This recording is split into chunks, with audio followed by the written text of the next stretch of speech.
नमस्कार, जय हिंद, वंदे मातरम। दोस्तों, स्वागत है आप सभी का गुरुजी वर्ल्ड एग्जाम स्टडी प्लेटफॉर्म में। दोस्तों, उम्मीद है आप बहुत अच्छे होंगे। परिवार जबरदस्त रोजाना की तरह बेहतरीन और उम्दा होगा। आप देख रहे हैं गुरुजी वर्ल्ड एग्जाम स्टडी धीरज द्विवेदी के साथ, और क्वेश्चंस की श्रृंखला में हम यहाँ पर इंटर करेंगे और टॉप लेवल के क्वेश्चन करेंगे। कोई रिपीटेड क्वेश्चन नहीं, एक दो क्वेश्चंस के ऑप्शन को जरूर यहाँ पर आपको दिखाएंगे किस तरीके से एग्जाम में क्वेश्चंस को घुमाया जाता है।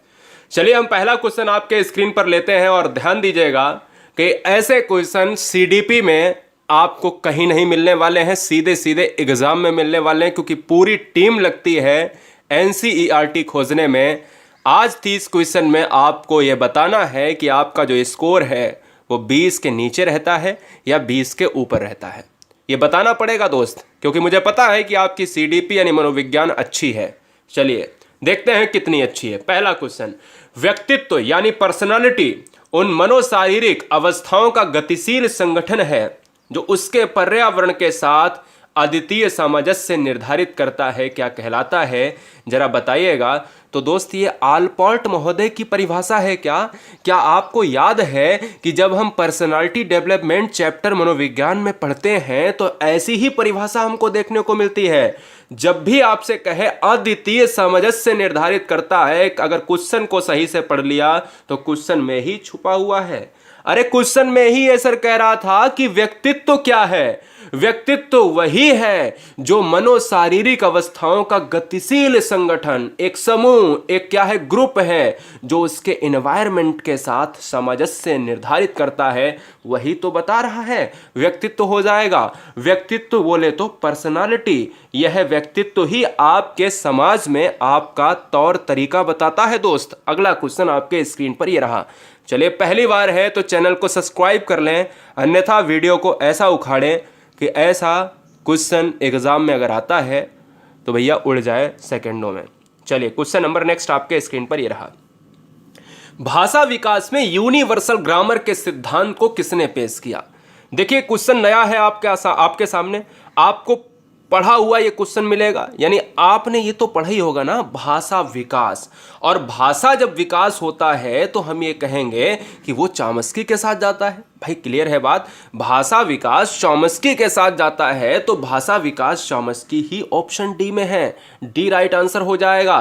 फिर चाहे उसके आगे यूनिवर्सल ग्रामर हो, फिर उसके आगे कुछ भी लगा हो। क्लियर है। तो भाषा विकास में यूनिवर्सल ग्रामर के सिद्धांत को किसने पेश किया? पियाजे, चॉम्स्की ने पेश किया। और पियाजे ने जो पेश किया है वो संज्ञानात्मक विकास पेश किया है, संज्ञानात्मक विकास पेश किया है। वाइगोस्की ने सामाजिक विकास पेश किया है, ये भी आपको याद रखना है। और स्किनर ने दोस्त क्या है, क्रिया प्रसूत का विकास पेश किया है। और चॉम्स्की ने भाषा विकास का सिद्धांत पेश किया है। तो आंसर किसके साथ जाएगा गाइस? ऑप्शन नंबर डी के साथ। नेक्स्ट क्वेश्चन, थर्ड नंबर आपके स्क्रीन पर ये रहा। देखिए आपसे बस उम्मीद ये है कि चैनल पर आए हैं तो एक बार शेयर कर देंगे, चैनल पर आए हैं तो एक बार शेयर कर देंगे, बस यही आपसे उम्मीद है। चलिए, आपसे कह रहा है सामान्य पुरुष में यक्स वाई गुणसूत्र होते हैं, जबकि सामान्य महिला में कौन से गुणसूत्र होते हैं, बताइए। हाँ जी, क्रोमोसोम्स की संख्या कितनी होती है ये भी आपको बताना है। हम बताएं आपको कि यहां पर अगर क्वेश्चन का आंसर अगर आप मार रहे हो ऑप्शन नंबर ए, तो बिल्कुल आपका सही है। ऑप्शन नंबर ए क्या हो जाएगा? बिल्कुल आपका सही हो जाएगा। और ये याद रखना है कि यक्स वाई जो होता है वो मेल में होता है, यक्स जो होता है वो फीमेल में क्रोमोसोम्स होते हैं, गुणसूत्र होते हैं। ये दोनों क्वेश्चन एग्जाम में पूछे जाते हैं। कभी कहेगा यक्स किसका होता है, यक्स वाई किसका होता है, तो यक्स वाई मेल और यक्स फीमेल। क्लियर है। साथ ही साथ क्रोमोसोम्स की बात करें, यानी जो क्रोमोसोम्स हैं, जो गुणसूत्र हैं आपके, गुणसूत्र की संख्या कितनी होती है? गुणसूत्र की संख्या होती है 46। गुणसूत्र टोटल में 46 होते हैं, लेकिन पेयर में कितने होते हैं? तो 23 होते हैं। ये भी आपको याद रखना है। आंसर जाएगा ऑप्शन नंबर ए के साथ। Question number 4। क्वेश्चन नंबर 4 थोड़ा सा आपको लगेगा कि हमने ये पढ़ा हुआ है, बिल्कुल पढ़ा हुआ है आपका। आपसे कह रहा है सबसे अधिक गहन और जटिल सामाजिकरण किसमें होता है? तो किशोरा अवस्था के दौरान। बिना टाइम को वेस्ट किए हुए अगले क्वेश्चन पर बढ़ते हैं। और क्वेश्चन नंबर 5 आपके लिए थोड़ा सा कठिन क्वेश्चन। उम्मीद है कि ये क्वेश्चन आप इसमें क्या करेंगे, आप समझेंगे, अगर गलत करेंगे तो समझेंगे जरूर। चलिए बताइए, स्पीयरमैन 1904 के अनुसार, स्पीयरमैन आप सभी जानते हो, मैं बताऊंगा भी अभी। स्पीयरमैन की अगर हम बात करें तो आप याद रखिएगा, क्या आप यह याद रखिएगा कि जो स्पीयरमैन का जो सिद्धांत है वह तर्क करने की क्षमता कौन से सिद्धांत के अंतर्गत आता है। जैसे हम पियाजे के संज्ञानात्मक विकास के अंतर्गत ये देखते थे कि भैया जो आपका पियाजे का सिद्धांत था उसमें मूर्त संक्रियात्मक अवस्था थी, उसमें हम ये कहते थे कि उसमें बच्चा तर्क करेगा। लेकिन जो स्पीयरमैन का जो सिद्धांत है, स्पीयरमैन का जो सिद्धांत है, इसमें जो आपका तर्क करने की क्षमता है वो जी कारक के अंतर्गत आएगी।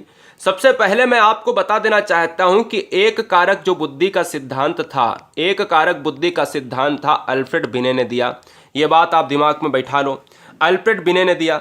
साथ ही साथ मैं आपको यह भी बताना चाहता हूं, समय के बदलाव के अनुसार द्वितीय कारक यानी द्विकारक सिद्धांत आया तो स्पीयरमैन ने दिया। स्पीयरमैन ने कहा कि बुद्धि दो प्रकार की होती है, एक तो यस होगी या तो एक होगी जी कारक, ठीक है ना, एक यस कारक होगा या जी कारक होगा।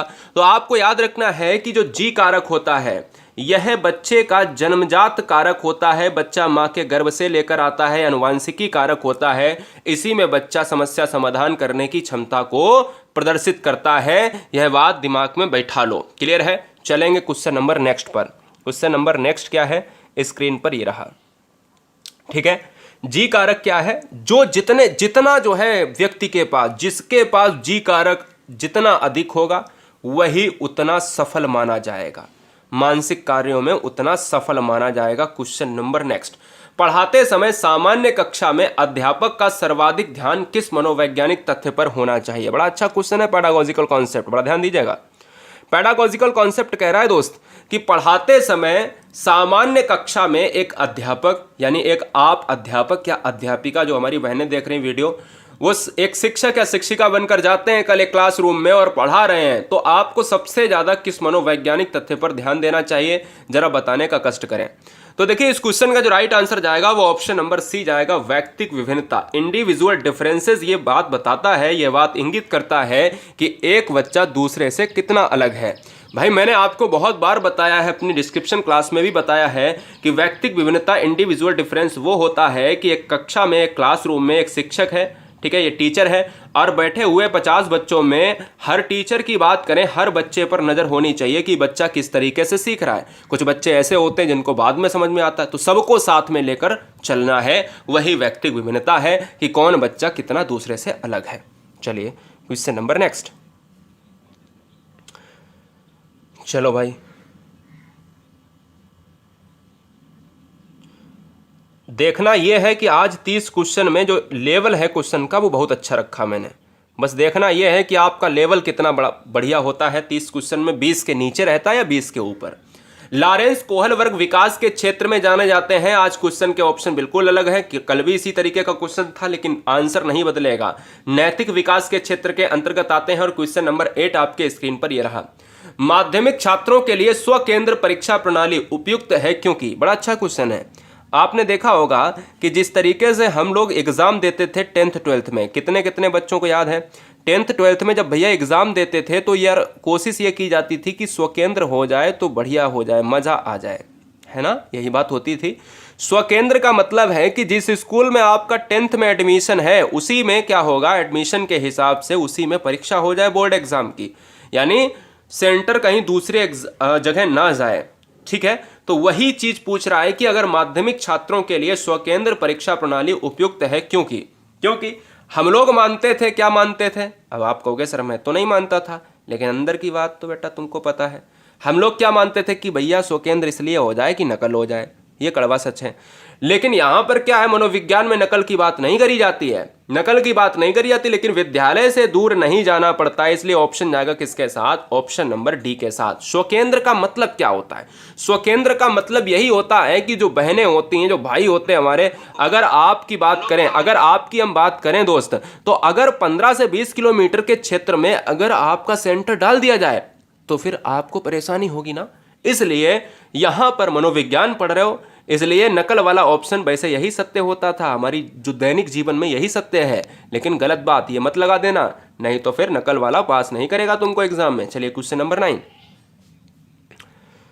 चलिए भैया, बहुत बढ़िया जवाब दीजिए। क्या बात है, क्या बात है। Question number next.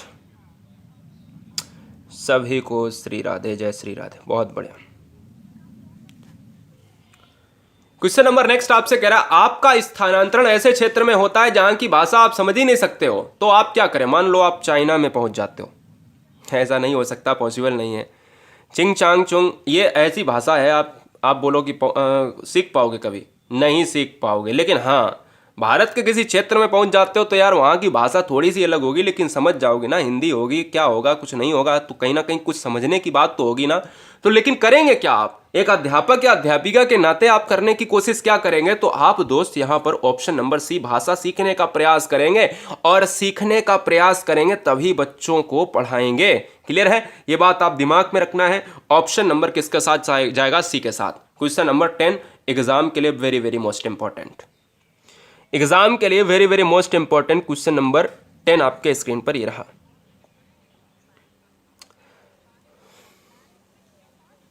चलो भैया, बहुत अच्छे, बहुत बढ़िया।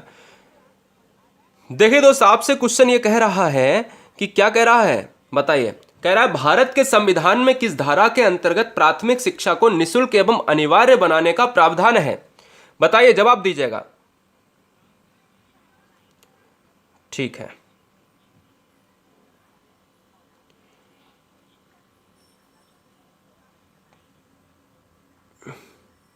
बहुत धन्यवाद। तो आप सभी कैसे हैं? परिवार कैसा है? ज़रा कमेंट करें दोस्त। उम्मीद है बहुत अच्छे होंगे। मैं आपके कमेंट बॉक्स पर नज़र रखा हूँ। चलिए, 10 नंबर आंसर क्या जाएगा? ऑप्शन नंबर सी के साथ जाएगा। देखिएगा, निःशुल्क बच्चों के लिए कहा गया है 6 से 14 साल के बच्चों के लिए निःशुल्क शिक्षा का प्रावधान है।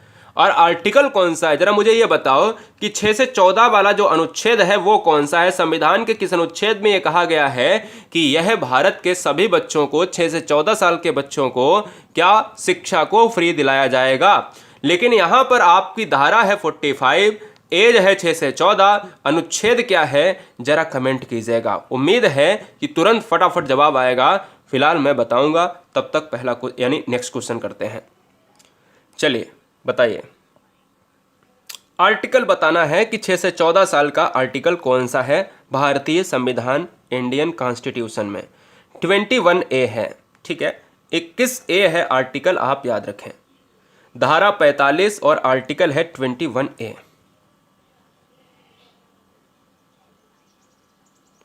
क्वेश्चन नंबर 11 ही तो हुए अमृता। सर कितने क्वेश्चन हैं? वीडियो स्टार्ट हुई है अभी, 30 क्वेश्चन हैं। चलिए,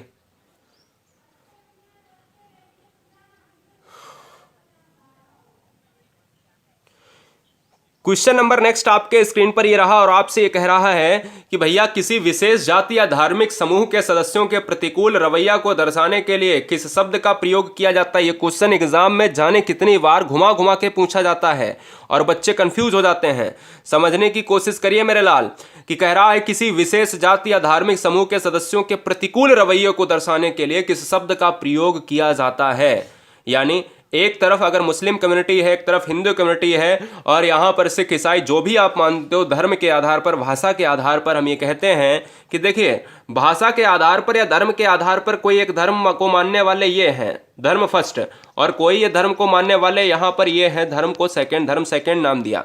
अब ये कहते हैं कि इनके बारे में बहुत बुरा बोलते हैं और समाज में बहुत ज़्यादा जो है चीज़ों को फैला रहे हैं उल्टा सीधा। ये वाले इनके प्रति बहुत बुरा सोचते हैं और ये विचार बहुत विभिन्न तरीके की चीज़ें फैला रहे हैं, ठीक है ना। तो इसी को कहा जाता है पूर्वाग्रह कहा जाता है। जिस तरीके से हम समाज में जो लड़के और लड़कियों के भेदभाव की बात करते हैं, लिंग पूर्वाग्रह की बात करते हैं, उसी को हम यहाँ पर भेदभाव को पूर्वाग्रह कहते हैं। और ये चैप्टर भी आपके एग्जाम में, ठीक है ना, आपकी किताब में चैप्टर है मनोविज्ञान में, very very most important question है ये। जब भी भेदभाव की बात होगी तो पूर्वाग्रह ऑप्शन लगाना पड़ेगा गाइज। और ये क्वेश्चन एग्जाम में कई बार पूछा गया है, बस क्वेश्चन को घुमा दिया जाता है, लेकिन एग्जाम में अगर ये ऑप्शन मिलता है तो इस ऑप्शन को कभी भूलना मत, दिख जाए तो ठोक के ही चले आना। चलिए, क्वेश्चन नंबर 12 देखिए। चलिए बताइए, पूर्वाग्रह को क्या कहते हैं? रूढ़िवादी सोच। पूर्वाग्रह को रूढ़िवादी सोच कहते हैं, जो पुरानी परंपराओं से चली आ रही है, जिसको मतलब अभी तक बदला नहीं जा सका है। ठीक है, चलिए क्वेश्चन नंबर नेक्स्ट। नक्सलवाद क्यों मार रहे हो भाई? नक्सलवाद थोड़ी ना हो जाएगा। चलो क्वेश्चन नंबर नेक्स्ट आपके स्क्रीन पर ये रहा। बहुत अच्छे, बहुत बढ़िया।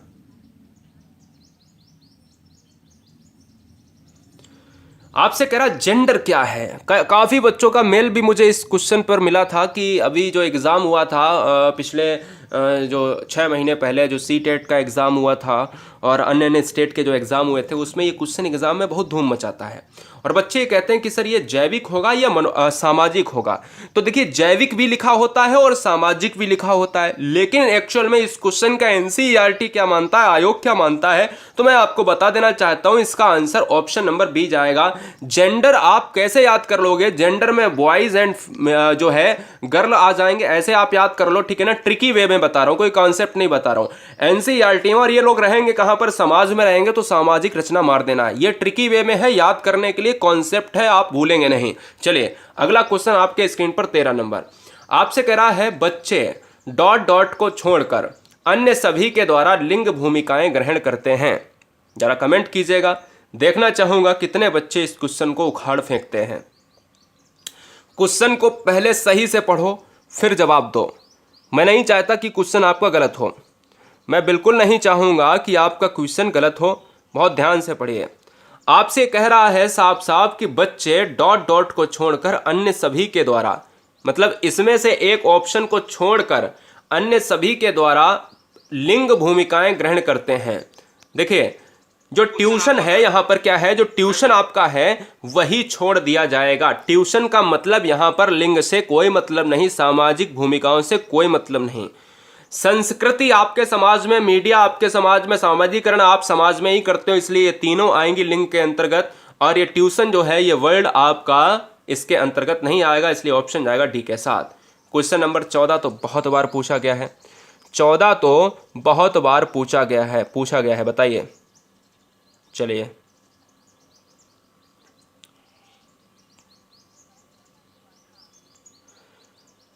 क्या बात है। देखिए आउट ऑफ द बॉक्स चिंतन, आउट ऑफ द बॉक्स चिंतन आपसे पूछ रहा है कि आउट ऑफ द बॉक्स चिंतन क्या है। आउट ऑफ द बॉक्स चिंतन है क्या, इसका आपको जवाब देना है। क्या बात है, क्या बात है।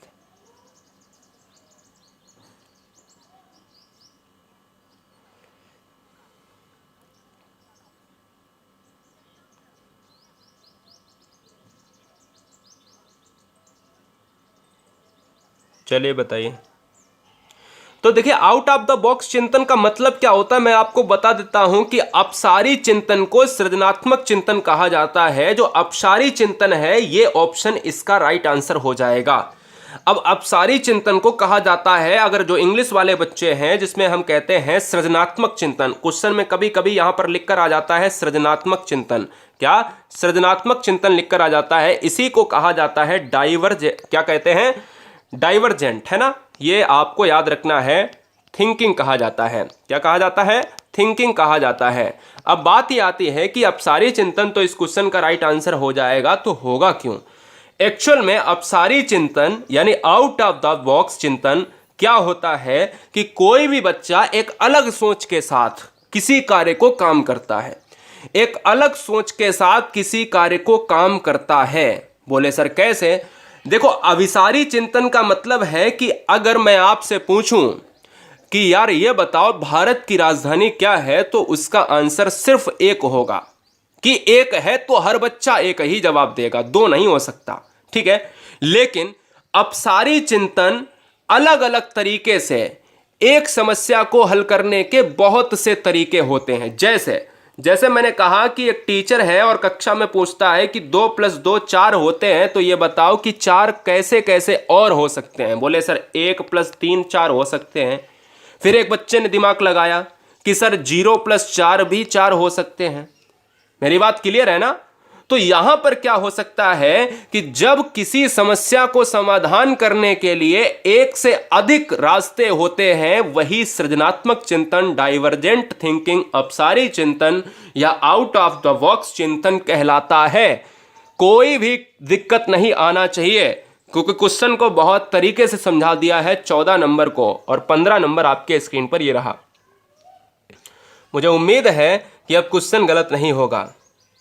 ठीक है, चलिए, बहुत अच्छे, बहुत बढ़िया, बहुत बढ़िया।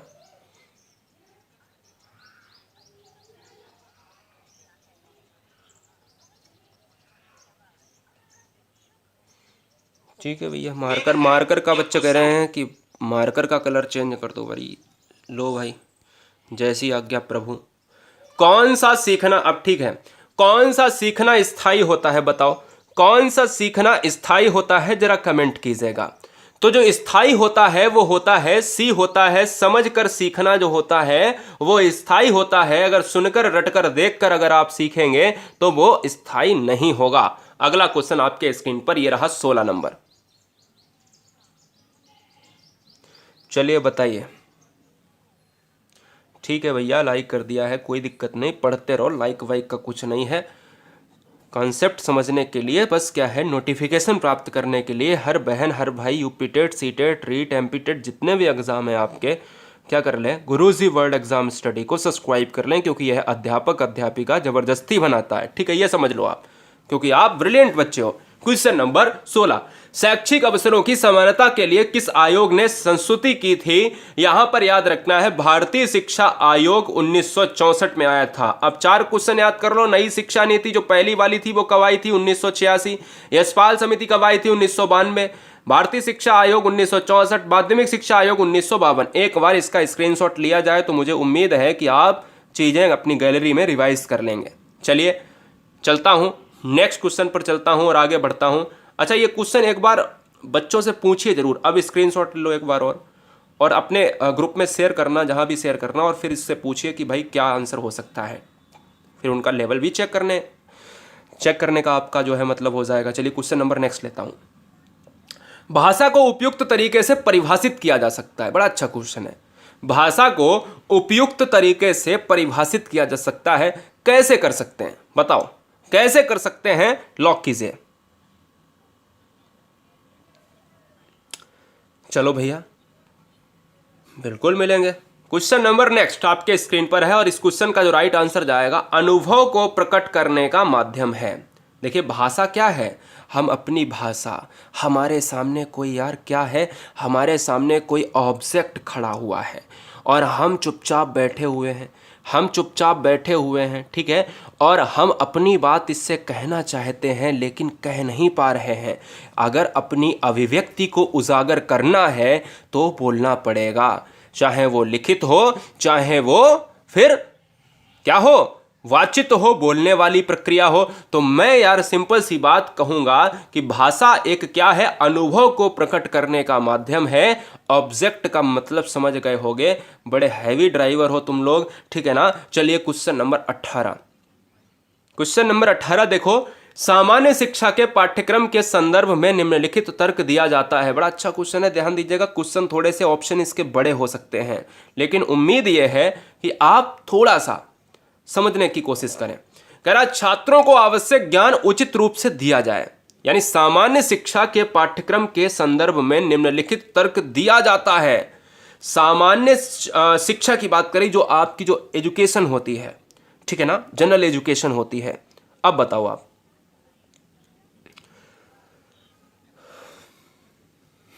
चलो, छात्रों को आवश्यक ज्ञान उचित रूप से दिया जाए, छात्रों को उसके चयनित कार्य के लिए तैयार किया जाए, नागरिकता और सामाजिक कुशलता प्रशिक्षण दिया जाए, या भारतीय संस्कृति धरोहर की तरफ उन्मुख किया जाए। तो ध्यान दीजिएगा, जो सामान्य शिक्षा होती है, और वो जो सामान्य शिक्षा होगी वो धरोहर की तरफ उन्मुख किया जाए, इसलिए ऑप्शन डी जाएगा। याद रखिएगा, क्लियर है? सभी ऑप्शन लगभग ये लग रहे थे कि पॉजिटिव हैं, लेकिन इस क्वेश्चन में कई बच्चे मात खा जाते हैं।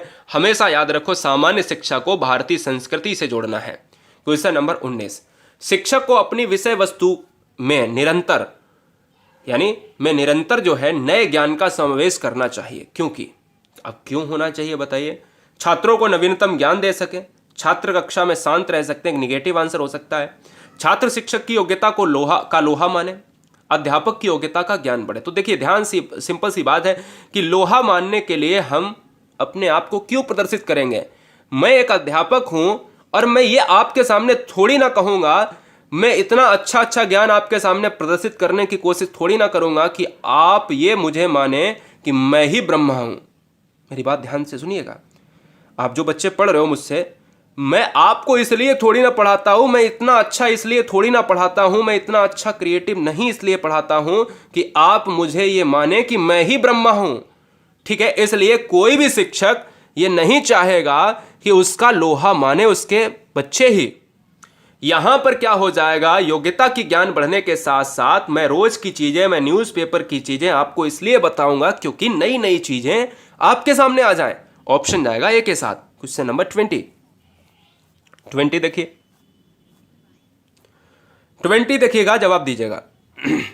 चलो बहुत अच्छे, क्या बात है। देखिए ये रैंडमली वर्ड निकलते हैं। मैं जब पढ़ाता हूँ उस समय ये जो वर्ड होते हैं मेरे दिमाग में फिट इसलिए होते हैं क्योंकि मुझे पता है कि आप इन चीज़ों से समझ पाएंगे। क्वेश्चन नंबर नेक्स्ट, निशक्त बच्चों के लिए समेकित। समेकित का मतलब होता है कि अगर आप समावेशी शिक्षा को जानते हो तो वही समेकित शिक्षा है।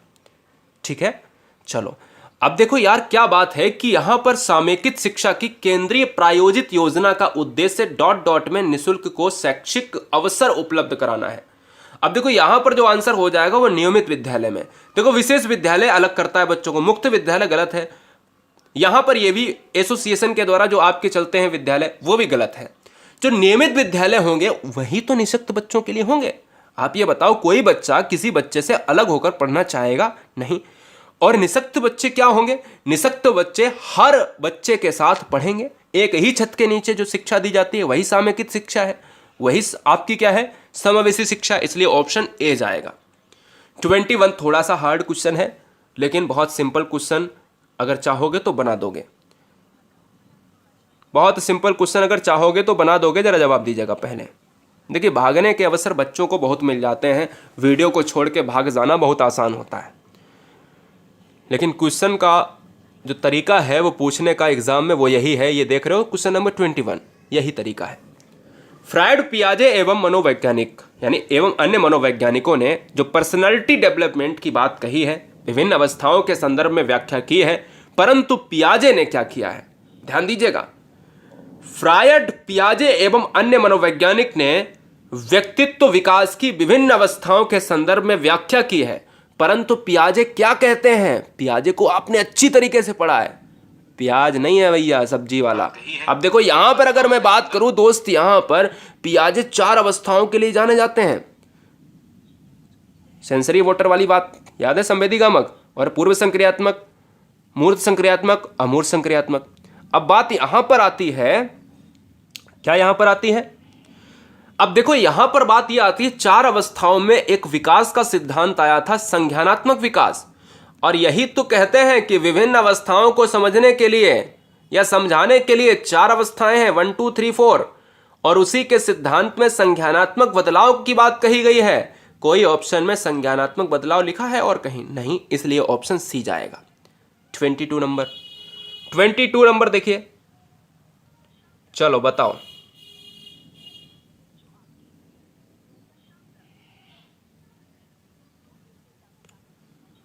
बहुत अच्छे, बहुत बढ़िया, बहुत ब्रिलियंट।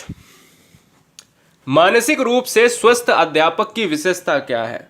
वह संवेदनात्मक रूप से संतुलित है, उसे अपने विषय का गहन ज्ञान है दोस्त, वह अत्यधिक संवेदनशील है, वह सख्त अनुशासन पसंद करता है। तो याद रखिएगा, वह अत्यधिक और सख्त और गहन, ये एक निगेटिव सेंस लेकर आते हैं, लेकिन वह संवेदनात्मक रूप से संतुलित है। यानी वो इतना काफ़ी है कि एक बच्चे को एक क्लास में, हर बच्चे के लिए, हर टीचर के ग्रुप के सामने वो अपने आप को सामंजस्य के रूप में प्रदर्शित कर सकता है। ऑप्शन ए जाएगा। नेक्स्ट 23 देखिए, 23 आपसे कह रहा है एक बच्चे की कॉपी में लिखने में विपरीत छवियां, दर्पण छवि आदि जैसी गलतियां मिलती हैं। इस प्रकार का बच्चा लक्षण प्रदर्शित कर रहा है। बड़ा अच्छा क्वेश्चन है। मतलब अगर देखो तो आप यही कहोगे कि सर सिंपल क्वेश्चन क्यों नहीं आ रहे, अधिगम का क्रिया प्रसूत का नियम किसने दिया, ऐसे क्वेश्चन क्यों नहीं आ रहे। अरे ऐसे क्वेश्चन यार लल्ला ही थोड़ी ना रह गए हो आप, ठीक है, लल्ला लल्ली नहीं हो गए हो। अभी क्या है ना, अभी आपको क्या है ना, थोड़ा स्तर आपका बढ़ाना है मुझे, इसलिए ऐसे क्वेश्चन कराना पड़ेगा, ये हमारी रिस्पॉन्सिबिलिटी है। क्वेश्चन नंबर 23 आपसे कह रहा है कि भाई यहां पर एक बच्चे को कॉपी में लिखने में विपरीत छवियां, दर्पण आदि में जो गलतियां मिलती हैं उसको क्या कहेंगे। अब मुझे बहुत दुख हो रहा है कि इसमें बहुत सारे बच्चे 23 का ए भी मार रहे हैं और 23 का सी भी आंसर आ रहा है, बहुत दुख की बात है, और 23 का डी भी आंसर आया। इतना सिंपल सा क्वेश्चन है। अधिगम आसक्तता पढ़ा है ना, अधिगम आसक्तता पढ़ा है ना, तो आप ये बताओ, जब आप डिस्ग्राफिया को पढ़ते थे, डिस्ग्राफिया में क्या था, लिखने में बच्चा क्षमता का विकार लेकर आता है, और क्या है, और भैया बताओ डिसलेक्सिया में आप क्या पढ़ते थे, डिसलेक्सिया में, ये डिसलेक्सिया क्या है, ये डिसलेक्सिया जो वर्ड है ये भी तो आपकी अक्षमता है।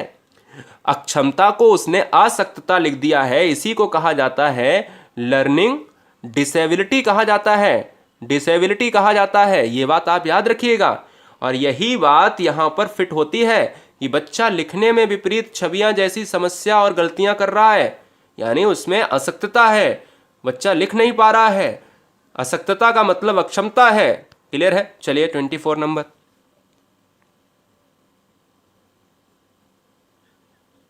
चलो भैया,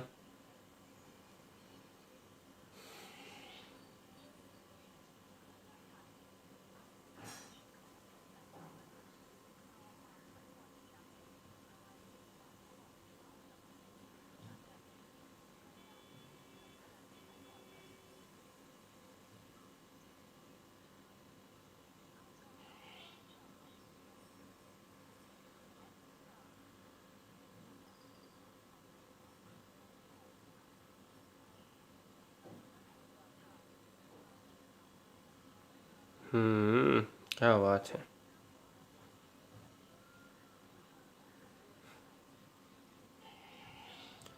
सुधर जाओ मेनिका मौर्य, सर डी होगा। हाँ, तुमने तो किताब बनाई, तुमने ही एनसीईआरटी लिखी है। अधिगम अक्षमता को चैप्टर को पढ़ाया नहीं गया, डिसलेक्सिया, डिसकैलकुलिया, डिस्ग्राफिया को, या अफेजिया फेजिया पढ़ाया गया नहीं गया। छोटा सा चैप्टर है, 5 मिनट का चैप्टर है, हजारों वीडियो पड़ी हुई यूट्यूब पर। चलिए क्वेश्चन नंबर नेक्स्ट। एक क्रिकेट खिलाड़ी अपनी गेंदबाजी के कौशल को विकसित कर लेता है, पर वह उसके बल्लेबाजी के कौशल को प्रभावित नहीं करता, इसे कहते हैं। अब देखिए क्वेश्चन क्या कह रहा है, मैंने क्वेश्चन को बहुत तरीके से कराया है। मैंने कहा एक साइकिल चलाने वाला बंदा एक मोटरसाइकिल चलाना सीख लेता है, तो कौन सा होगा, तो धनात्मक अंतरण होता है, धनात्मक अंतरण होता है, ठीक है ना। और अगर मैं आपसे ये पूछ दूं कि ये बताओ कि अगर कोई क्रिकेट का खिलाड़ी है और वो गेंदबाजी के कौशल में विकसित कर लेता है, क्रिकेट का खिलाड़ी यानी जो है खिलाड़ी अपनी गेंदबाजी गेंदबाजी भी है अच्छी कर लेता है और बल्लेबाजी भी कर लेता है, और अगर वो बल्लेबाजी करता है तो गेंदबाजी के ऊपर कोई फर्क नहीं पड़ता। मेरी बात सिंपल सी आपको पता है ना, मेरी बात सिंपल सी आपको पता है। तो जब भी कोई भी पूर्व काम में, जब भी एक काम में पहले सीखा हुआ काम और दूसरे काम में फर्क नहीं पड़ता है तो वो शून्य प्रशिक्षण अंतरण कहलाता है। ये बात दिमाग में रख लो, शून्य प्रशिक्षण निषेधात्मक होता ही नहीं है यार। शून्य प्रशिक्षण अंतरण का मतलब क्या होता है कि जब कोई पुराना वर्ग नए काम में विघ्न उपस्थित ना करे तो वहां पर शून्य प्रशिक्षण अंतरण होगा, और जब कोई पुराना ज्ञान नए काम में विघ्न उपस्थित करे तो समझ लो गाड़ी घाटे में है। ऑप्शन सी जाएगा, शून्य का मतलब कोई फर्क नहीं पड़ रहा, पहले था जैसा आज भी वैसा ही है। मेरी बात क्लियर है, कोई कॉन्सेप्ट गलत नहीं करेगा। निगेटिव वहां पर होगा, निगेटिव अंतरण वहां पर होगा जब कोई काम पहले वाला गलत कर रहा हो, वहां पर होगा। क्वेश्चन नंबर 25, 25 देखो। चलो भैया,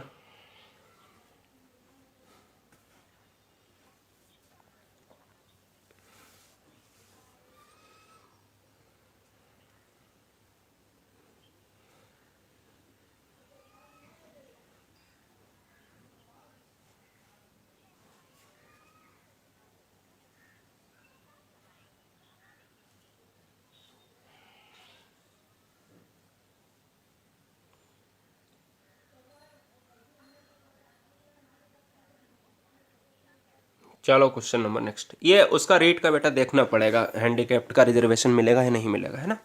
चलो, समान आयु के बच्चों में भी आकृति, योग्यता, स्वभाव, रुचि, प्रवृत्ति और अन्य बातों में बहुत अंतर होता है। इस संदर्भ में विद्यालय की क्या भूमिका है?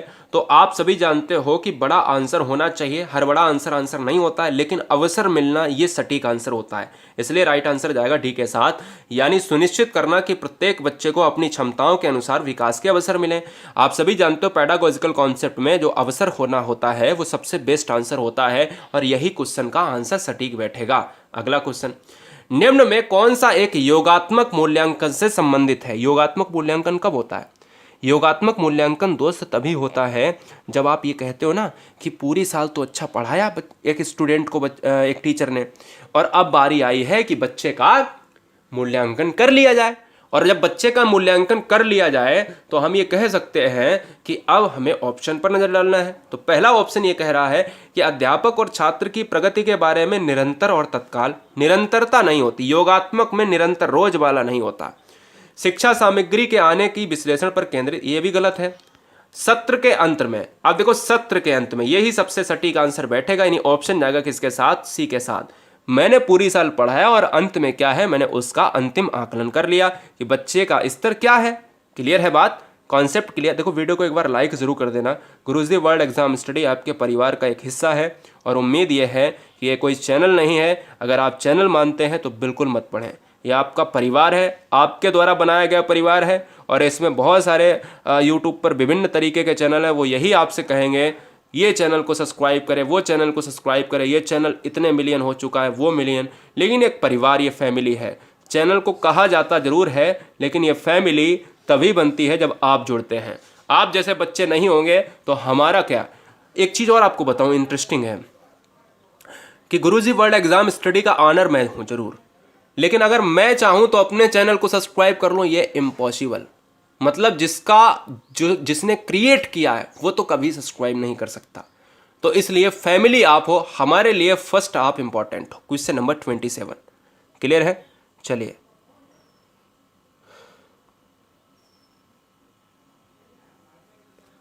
राधा हर एक अध्याय को बहुत जल्दी सीख लेती है, लेकिन प्रेमा सीखने में काफी समय लगाती है। यह विकास का कौन सा सिद्धांत है? यह विकास का कौन सा सिद्धांत है? कमेंट कीजिए।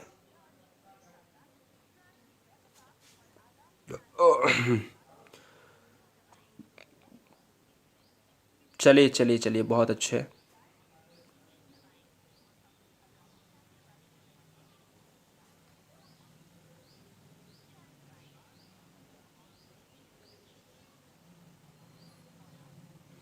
धन्यवाद प्रजापति।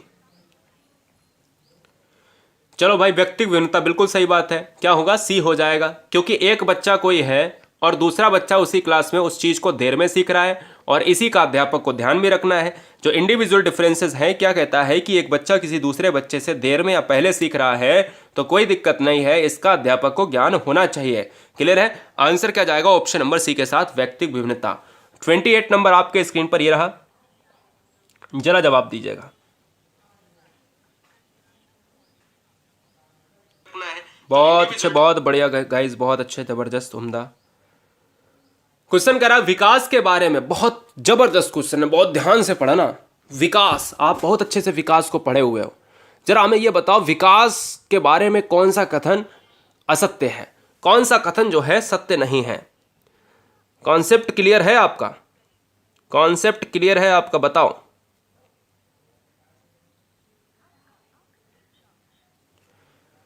देखो, आपसे कह रहा है, क्या कह रहा है? आपसे कह रहा है कि विकास के बारे में निम्नलिखित में कौन सा एक कथन सही नहीं है। 28 का ए, 28 का ए क्या होगा? विकासात्मक परिवर्तन एक सीधी रेखा में चलता है, बिल्कुल सही बात है। ठीक है ना, ये याद रख लो। कॉन्सेप्ट गलत हो जाएगा तुम्हारा मेरे लाल, फिर पता चलेगा, फिर उठा उठा के डॉट डॉट करें इस एग्जाम के बाद। इसलिए याद रखो, विकास हमेशा सीधी रेखा में चलता है, ये सत्य है कथन। सीधी रेखा में चलता है तो सीधी रेखा में चलेगा, पर यह नहीं इसका मतलब है कि हर विकास हर जो है लोगों में समान होता है, इसका यह मतलब नहीं है। आगे पढ़ो। विकास परिवर्तन एक सीधी रेखा में चलता है, बिल्कुल सही बात है। विकासात्मक जन्म से किशोरावस्था तक आगे की ओर बढ़ता है, फिर पीछे की ओर बढ़ता है। ये साला क्या क्या है, गाड़ी वाड़ी है क्या? बताओ गाड़ी वाड़ी है क्या? एक ऑप्शन आपने पढ़ लिया और ए ठोकने लगे। अरे बी ऑप्शन को देखो, क्या कह रहा है कि विकास जन्म से किशोरावस्था तक आगे बढ़ता है और फिर पीछे बढ़ता है, फिर पीछे लौट आता है क्या? फिर तुरंत पीछे लौट आएगा क्या? कि वहां तक गया, जयपुर गया और जयपुर से पीछे छोड़ने के लिए क्या कानपुर आ गया? ऐसा होगा क्या? नहीं ना। तो ऐसा तो होगा, होता नहीं है। चलो आगे पढ़ लेते हैं। विकास भिन्न व्यक्तियों में भिन्न गति से होता है, ये तो सही है। विकास जन्म से किशोरावस्था तक बहुत तीव्र होता है, फिर उसके बाद धीमा हो जाता है, लेकिन चलता रहता है। लेकिन इसका मतलब ये थोड़ी ना है कि हम उसको पीछे की ओर ले आएंगे, जयपुर से खींच लाएंगे, चल वे पीछे चल पीछे। तो मतलब क्या है कि वो जीवन पर्यंत चलेगा। और एक कहीं ना कहीं क्या होने वाला है कि ऑप्शन नंबर बी राइट हो जाएगा। 29।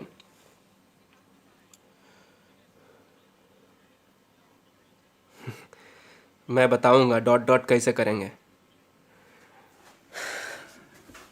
चलो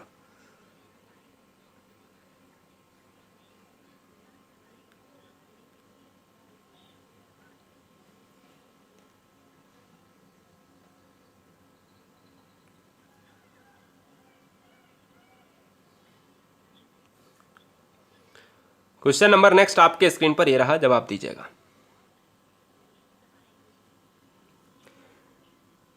मेरेडिथ के अध्ययन के आधार पर कहा जा सकता है, मेरेडिथ मुझे नहीं पता है, कोई बात नहीं, मुझे नहीं पता, साइकोलॉजिस्ट है। सामान्य रूप से उन परिवारों के बालक डॉट डॉट होते हैं। चलो एक बार मैं जान लेता हूं कि मुझे इनके बारे में नहीं पता, लेकिन आंसर तो मैं कर सकता हूं। कम स्वस्थ एवं विकसित, अधिक स्वस्थ एवं विकसित, अधिक स्वस्थ एवं कम विकसित, या स्वस्थ नहीं पर विकसित। याद रखिएगा, हमें ऐसा ऑप्शन लगाना है जो पॉजिटिव है। मैं इसके बारे में अधिक डीप अध्ययन में आपको बता दूंगा कि मेडरिथ का सिद्धांत क्या है। अधिक स्वस्थ एवं विकसित यहां पर आंसर हो जाएगा, क्योंकि क्वेश्चन में ही ये लिखा है कि सामाजिक स्तर से ऊंचे वही बालक होंगे जो कहीं ना कहीं सभी में अधिक होंगे और सभी में परिपक्व होंगे। अगला क्वेश्चन आपके स्क्रीन पर यह रहा 30 नंबर। बड़ा अच्छा क्वेश्चन है, जवाब दीजिएगा। देखिए, टेलीग्राम चैनल को ज्वाइन जरूर कर लें, टेलीग्राम चैनल को ज्वाइन जरूर कर लें, जिसमें हर बहन हर भाई लाखों की संख्या में जुड़े हुए हैं। गुरुजी वर्ल्ड एग्जाम स्टडी आपका परिवार यही चाहेगा कि वो जल्दी से जल्दी आपको इसी बार एग्ज़ाम में जब बैठ रहे हैं तो इस बार एग्ज़ाम क्रैक होना चाहिए, क्योंकि कहीं ना कहीं चीज़ें गलत हो सकती हैं, टाइम ज़्यादा निकल सकता है, फिर आप वेट करते ही रह जाएंगे।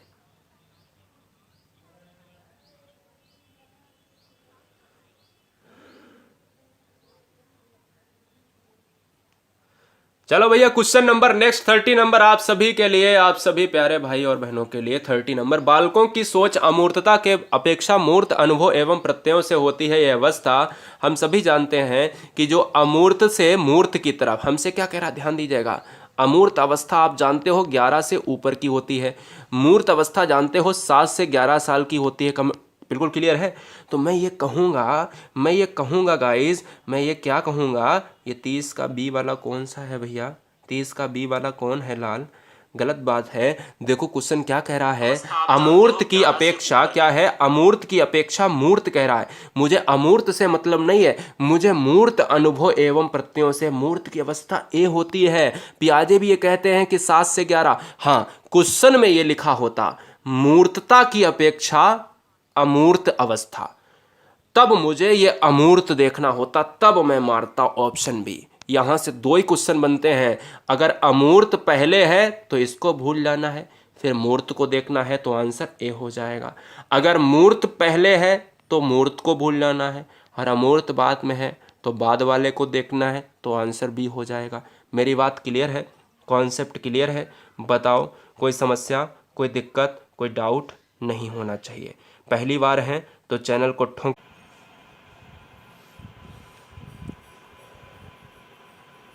नमस्कार, जय हिंद, वंदे मातरम।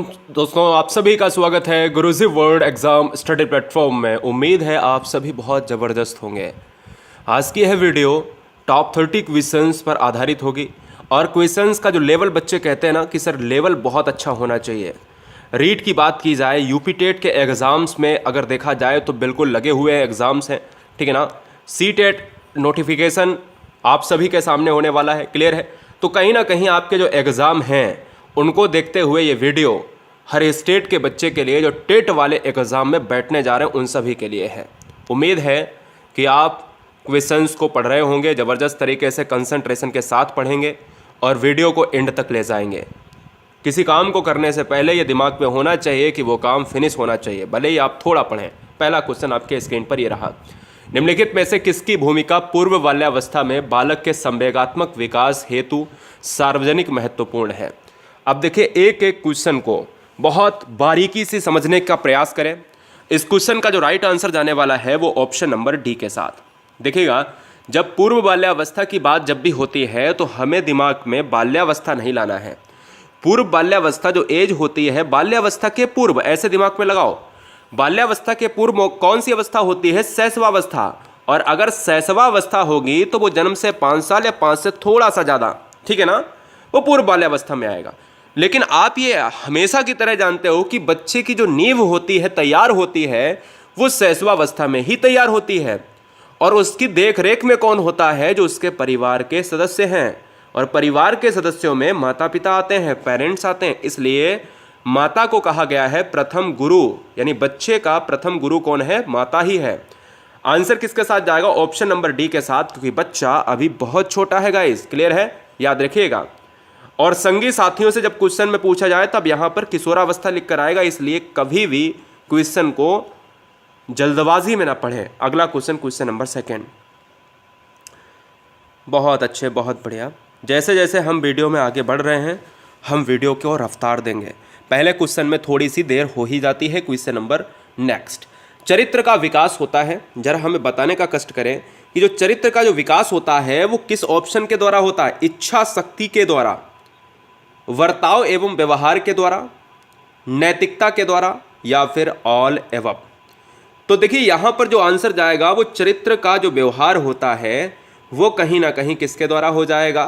वो कहीं ना कहीं आपके वर्ताव एवं व्यवहार, इच्छा शक्ति, नैतिकता, जब तीनों ऑप्शन हो और जब डी ऑप्शन उपरोक्त के सभी के द्वारा हो। अब ध्यान दीजिएगा, इस क्वेश्चन में सी टेट में डायरेक्ट एग्जाम में पूछा गया क्वेश्चन है। रीट में एक ही बार ये क्वेश्चन पूछा गया है। आने वाले जितने भी एग्जाम हैं उसमें एक क्वेश्चन देखने को मिलेगा। बहुत सारे बच्चों ने 99% बच्चों ने आंसर डी लगाया था, लेकिन एक्चुअल में यहाँ पर जब आयोग की आंसर की आई तो नैतिकता के द्वारा दिखाया गया। क्यों? क्योंकि जब चरित्र होता है तो कहीं ना कहीं चरित्र नैतिकता से जुड़ा होता है, और नैतिकता का मतलब होता है जो आपके व्यक्तित्व, जो आपके समाज में, जो आपके परिवार में चीज़ों को सिखाया जाता है। इसलिए ऑप्शन नंबर सी को आयोग ने मारा था, ठीक है ना। नैतिकता अगर ना होता तो ऑप्शन नंबर डी मारते, तब भी सही होता। ये क्वेश्चन विवादों में रहा है, इसलिए ऑप्शन नंबर सी आप आयोग के हिसाब से मारिएगा। जो हम अपन टीचर जो पढ़ाते हैं वो ऑप्शन नंबर डी ही पढ़ाते हैं हमेशा की तरह, आप याद रखिएगा। Question number third, question number third बड़ा अच्छा क्वेश्चन है, ध्यान रखिएगा। तो क्वेश्चन नंबर 2 को अपवाद में रखेंगे। क्लियर है? मनोविज्ञान में लगभग मेरे हिसाब से 50 से 60 क्वेश्चन ऐसे होंगे जो अपवादित क्वेश्चन होंगे, ठीक है। 50 से 60 क्वेश्चन ऐसे होंगे जो अपवादित क्वेश्चन है, यानी जिनके आंसर एक या एक से अधिक सही होने की संभावना होती है। क्वेश्चन नंबर थर्ड, इनमें से किसका नाम सृजन शास्त्र के पिता से जुड़ा हुआ है? सृजन शास्त्र का मतलब होता है जीव सांख्यिकी। क्या होता है ये याद रखिएगा। यहाँ पर जीव सांख्यिकी भी कई बार लिख कर आया है, जीव सांख्यिकी भी कई बार लिख कर आया है, इस चीज़ को आप भूले ना। तो दोनों क्वेश्चन को दोनों तरीके से स्टार बना के लिख लो कि इनमें से किसका नाम सृजन शास्त्र के पिता से जुड़ा हुआ है, या इनमें से किसका नाम जीव सांख्यिकी के पितामह से जुड़ा हुआ है। यानी जीव सांख्यिकी का पितामह कौन है, सृजन शास्त्र का पितामह कौन है? तो आंसर जाएगा मिस्टर गॉल्टन, यानी ऑप्शन नंबर डी चला जाएगा। क्लियर है? ऑप्शन नंबर डी चला जाएगा। यशो आर पद्धति किसने दिया है? वुडवर्थ ने दिया है। व्यक्तित्व के बारे में एक परिभाषा बहुत ज़्यादा प्रचलित है कि बाहरी वातावरण से जो संबंधित है वही व्यक्तित्व है, वो रॉस ने दिया है। और क्रो एंड क्रो ने अधिगम के बारे में बहुत सारी चीज़ें बताई हैं। या शताब्दी को बालक की शताब्दी कहा जाता है, ये भी कहा है क्रो एंड क्रो ने। तो ऑप्शन जाएगा डी के साथ। ये क्वेश्चन अच्छा है, ध्यान दीजिएगा। कहता है कि संस्कृति पर शिक्षा का प्रभाव पड़ता है। बड़ा अच्छा क्वेश्चन है। संस्कृति पर शिक्षा का प्रभाव पड़ता है, जरा कमेंट कीजिएगा। देखिए, एक बार शेयर कर देंगे तो थोड़ा सा पढ़ाने में मज़ा भी आएगा और वीडियो हमेशा की तरह चलती रहेगी, है ना। ठीक है एमडी खान, मैं कोशिश करूँगा, परेशान ना हो। और अभी फ़िलहाल क्लास पर थोड़ा सा नज़र रखें, है ना। हाँ पढ़ाऊँगा ज़रूर, बस इतना याद रखें। संस्कृति पर शिक्षा का प्रभाव पड़ता है, तो संस्कृति पर शिक्षा का जो प्रभाव पड़ेगा वो ऑल एबव के साथ जाएगा, डी के साथ। क्यों जाएगा? क्योंकि संस्कृति के निरंतरता को बनाए रखना, जो हमारी संस्कृति चली आ रही है उसको हमें परमानेंट बनाए रखना भी है। संस्कृति के हस्तांतरण में यहाँ पर क्या है, सहायता करना, बिल्कुल सही है। और संगति का परिष्करण करना, जो शुद्धता होता है उसका ही मतलब होता है परिष्करण, इसलिए ऑप्शन जाएगा डी के साथ। अगला क्वेश्चन है क्वेश्चन नंबर 5, बड़ा अच्छा है, टॉप लेवल का क्वेश्चन है, ट्रेंडिंग लेवल का क्वेश्चन है, ध्यान दीजिएगा। ट्रेंडिंग लेवल का क्वेश्चन क्या कह रहा है? आपसे ये कह रहा है, भैया ध्यान दीजिए, आपसे ये कह रहा है साफ साफ कि एक प्रक्रिया है जिसके माध्यम से मानव शिशु समाज के सभी सदस्य के रूप में निष्पादन करने के लिए आवश्यक कौशलों का आयोजन करना प्रारंभ करता है। कितनी कठिन हिंदी है गाइस, कितनी कठिन हिंदी है, ध्यान दीजिएगा। बिल्कुल, बहुत अच्छे। चलिए बताइए। देखिए इस क्वेश्चन का जो राइट आंसर जाएगा वो सिंपल सी बात है कि अगर क्वेश्चन को सही से पढ़ लिया तो क्वेश्चन में ही आंसर छुपा हुआ है। क्यों छुपा हुआ है? क्योंकि यहां पर देखिए मानव शिशु समाज के सभी कौशलों का आयोजन प्रारंभ करता है, कौशलों का आयोजन प्रारंभ करता है। क्योंकि मानव शिशु समाज और समाज जुड़ा है सामाजिकरण से, इसलिए ऑप्शन ए जाएगा। ऑप्शन ए क्यों जाएगा? क्योंकि एक जो शिशु है, एक बच्चा है, जैसे जैसे एज के हिसाब से बढ़ता है और अगर उस एज के हिसाब से समाज में सकारात्मक कार्य करता है, नियमों पर चलता है, तो वही तो सामाजिकरण है दोस्त। ऑप्शन ए जाएगा। नेक्स्ट क्वेश्चन नंबर 6, ये बताइए कौन सी परीक्षा में आया हुआ प्रश्न है। सारे प्रश्न मैं परीक्षा में आए हुए नहीं करा रहा हूँ, कुछ प्रश्न आए हुए करा रहा हूँ और क्या है, कुछ प्रश्न आए हुए करा रहा हूँ और क्या कर रहा हूँ, एक लेवल के क्वेश्चन करा रहा हूँ जो थोड़े से कठिन लेवल के स्तर के क्वेश्चन है। बड़ा ध्यान से देखिएगा। चलिए बताइए।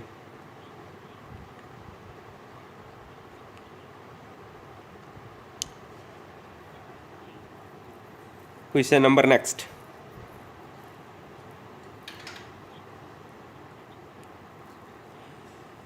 तो आपसे यहां पर जो आंसर मांग रहा है कि निम्नलिखित में कौन सा द्वितीयक सामाजिकरण का उदाहरण है, और द्वितीयक सामाजिकरण का जो उदाहरण जाएगा वो ऑप्शन नंबर ए के साथ जाएगा। अब समझ लीजिएगा, इस क्वेश्चन में कई बच्चे गलत कर जाते हैं और मात खा जाते हैं इस क्वेश्चन को। तो इस क्वेश्चन का जो राइट आंसर जाएगा वो ऑप्शन नंबर ए के साथ। जो प्राथमिक में आता है, ध्यान दीजिएगा, प्राथमिक में कौन सा आएगा? प्राथमिक में हमेशा याद रखो कि परिवार हमेशा प्राथमिक में आएगा। परिवार हमेशा प्राथमिक में आएगा। जो चीज़ें पास पड़ोस की होंगी वो भी प्राथमिक में आएंगी। देखिए पड़ोस, पड़ोस, परिवार, ये प्राथमिक में हो गया। और जो विद्यालय और मीडिया है ये सामाजिकरण के द्वितीयक एजेंसी में आएगा। पास पड़ोस ये क्यों आता है, परिवार क्यों आता है प्राथमिक में? क्योंकि बच्चे का जो विकास होता है उस प्रथम सीढ़ी परिवार ही है, इसलिए परिवार और पड़ोस को प्रथम सामाजिकरण में रखा गया है। द्वितीयक सामाजिकरण में थोड़ी सी दूर की चीजें, ऐसे ट्रिक लगा के याद कर लो, विद्यालय एवं मीडिया हो जाएगा। ऑप्शन ए लॉक हो जाएगा। क्लियर है?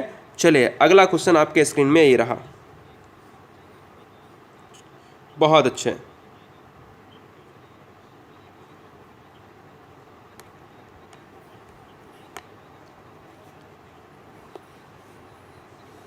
चलिए देखिए वीडियो को शेयर जरूर कर दें। क्लियर है?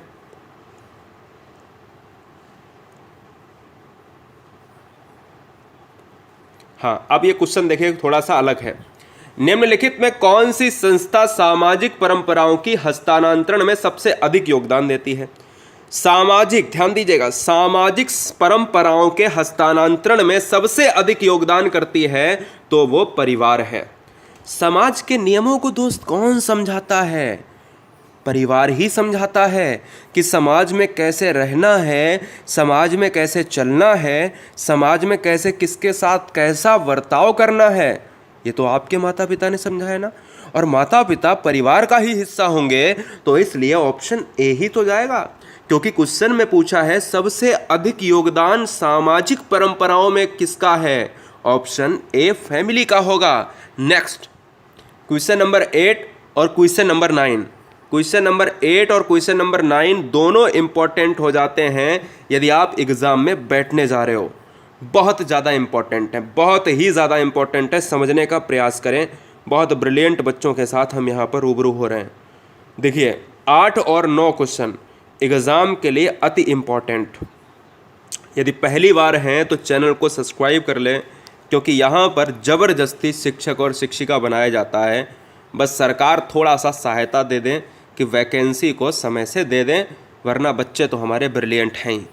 वस्तुओं को क्रम से लगाने की बात की जाए तो कौन सी अवस्था में, तो वस्तुएं जब भी क्रम में 2, 4, 5, 6 है ना, इस तरीके से बढ़ते हुए क्रम में हम कहें कि सर जब आरोही अवरोही का ज्ञान होता है, क्रम से लगाने, किताब रखी है एक बड़ी किताब, फिर उसकी बाद छोटी किताब, ये फिर उसके बाद छोटी अलमारी में ऐसे लगाने की क्रिया, ये क्या है उसको समझ है। और यह मूर्त क्रिया अवस्था में होती है। इसकी एज 7 to 11 होती है। यह अवस्थाएं 4 अवस्थाएं हैं, और यह 4 अवस्थाएं दी हैं पियाजे महोदय ने। किसने दी हैं? पियाजे महोदय ने दी हैं। इस चीज़ को आप याद रखिएगा। पियाजे महोदय स्विट्जरलैंड के मनोवैज्ञानिक हैं। इन्होंने एक सिद्धांत दिया था, संज्ञानात्मक विकास का सिद्धांत। ठीक है, 4 अवस्थाएं दी थी। इसमें जब क्रम से लगाने की जो समझ होती है बच्चे में, वो होती है मूर्त अवस्था में। क्लियर है? मूर्त अवस्था में होती है। अगला क्वेश्चन, एक क्वेश्चन 9 नंबर, मैंने कहा 8वां क्वेश्चन और 9वां क्वेश्चन बहुत ध्यान से पढ़ने की ज़रूरत है।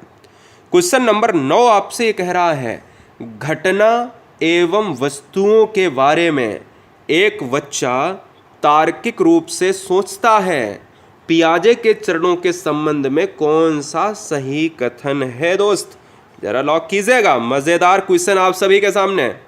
तो दोस्त याद रखिएगा, जब सेंसरी मोटर की अवस्था की बात करते हैं, इसको संवेदी गामक अवस्था कहते हैं, जन्म से 2 साल। प्रारंभिक संचालन या मूर्त प्राक संक्रियात्मक अवस्था यानी पूर्व संक्रियात्मक अवस्था कहते हैं, इसको कहते हैं 2 से 7 साल। और इसको कहते हैं 7 से 11 साल, और इसको कहते हैं 7 से ऊपर की एज, वो 11 से ऊपर की एज या 11 से 16 की एज। तो अब ये तो मुझे पता है कि यहाँ पर ये पियाजे की अवस्था है, लेकिन अभी मैंने इस क्वेश्चन को देखा था कि बच्चा जब क्रम में चीज़ों को लगाता है तो मूर्त क्रिया अवस्था होती है, यानी बच्चे को क्रम का ज्ञान होता है, आरोही का ज्ञान होता है, अवरोही का ज्ञान होता है, वजन का ज्ञान होता है, तो भी मूर्त क्रिया अवस्था ही होगा। और जब क्वेश्चन में तर्क लिख कर आए तो भी मूर्त संचालन प्रक्रिया होगा, तो आंसर क्या होगा? 7 to 11 ही होगा। क्लियर है? 7 to 11 ही होगा। इस चीज को आप हमेशा याद रखें दोस्त। अगला क्वेश्चन, क्वेश्चन नंबर नेक्स्ट, जिंदगी की शुरुआत में बच्चा किसके द्वारा निर्देशित होता है? बड़ा अच्छा क्वेश्चन है, बहुत बढ़िया, जबरदस्त। जिंदगी की शुरुआत में बच्चा किसके द्वारा निर्धारित या किसके द्वारा निर्देशित होता है? कमेंट कीजिए, कमेंट कीजिएगा। तो आपसे बस निवेदन यह है कि क्वेश्चन नंबर 10 का आंसर जल्दी से जल्दी यहां पर कमेंट करें। जिंदगी की शुरुआत में बच्चा जो निर्देशित होता है, यह होता है सहज ज्ञान के द्वारा। अब आप जितने भी बच्चे हैं, कॉन्सेप्ट अगर क्लियर नहीं है तो 1 सेकेंड हमारा हमेशा की तरह सुने। देखिए, सहज ज्ञान बहुत सारे बच्चों ने तुक्का मारा होगा, कोई बात नहीं, सही हुआ है, लेकिन एग्ज़ाम में सहज ज्ञान का मतलब होना चाहिए पता। सहज ज्ञान का अगर मतलब ही नहीं पता है तो कैसे होगा? देखिए, जिंदगी की शुरुआत एक माँ का गर्भ है, ये माँ का गर्भ है, और गर्भ से बच्चा निकलता है, जब ज़मीन पर आता है, पृथ्वी लोक में आता है, तो फिर क्या होता है कि इसमें बच्चा बाहरी वातावरण से ताल्लुकात नहीं रखता, अनभिज्ञ होता है, बाहरी वातावरण के बारे में बिल्कुल कुछ नहीं जानता है, कोरा कागज, कोरा स्लेट होता है।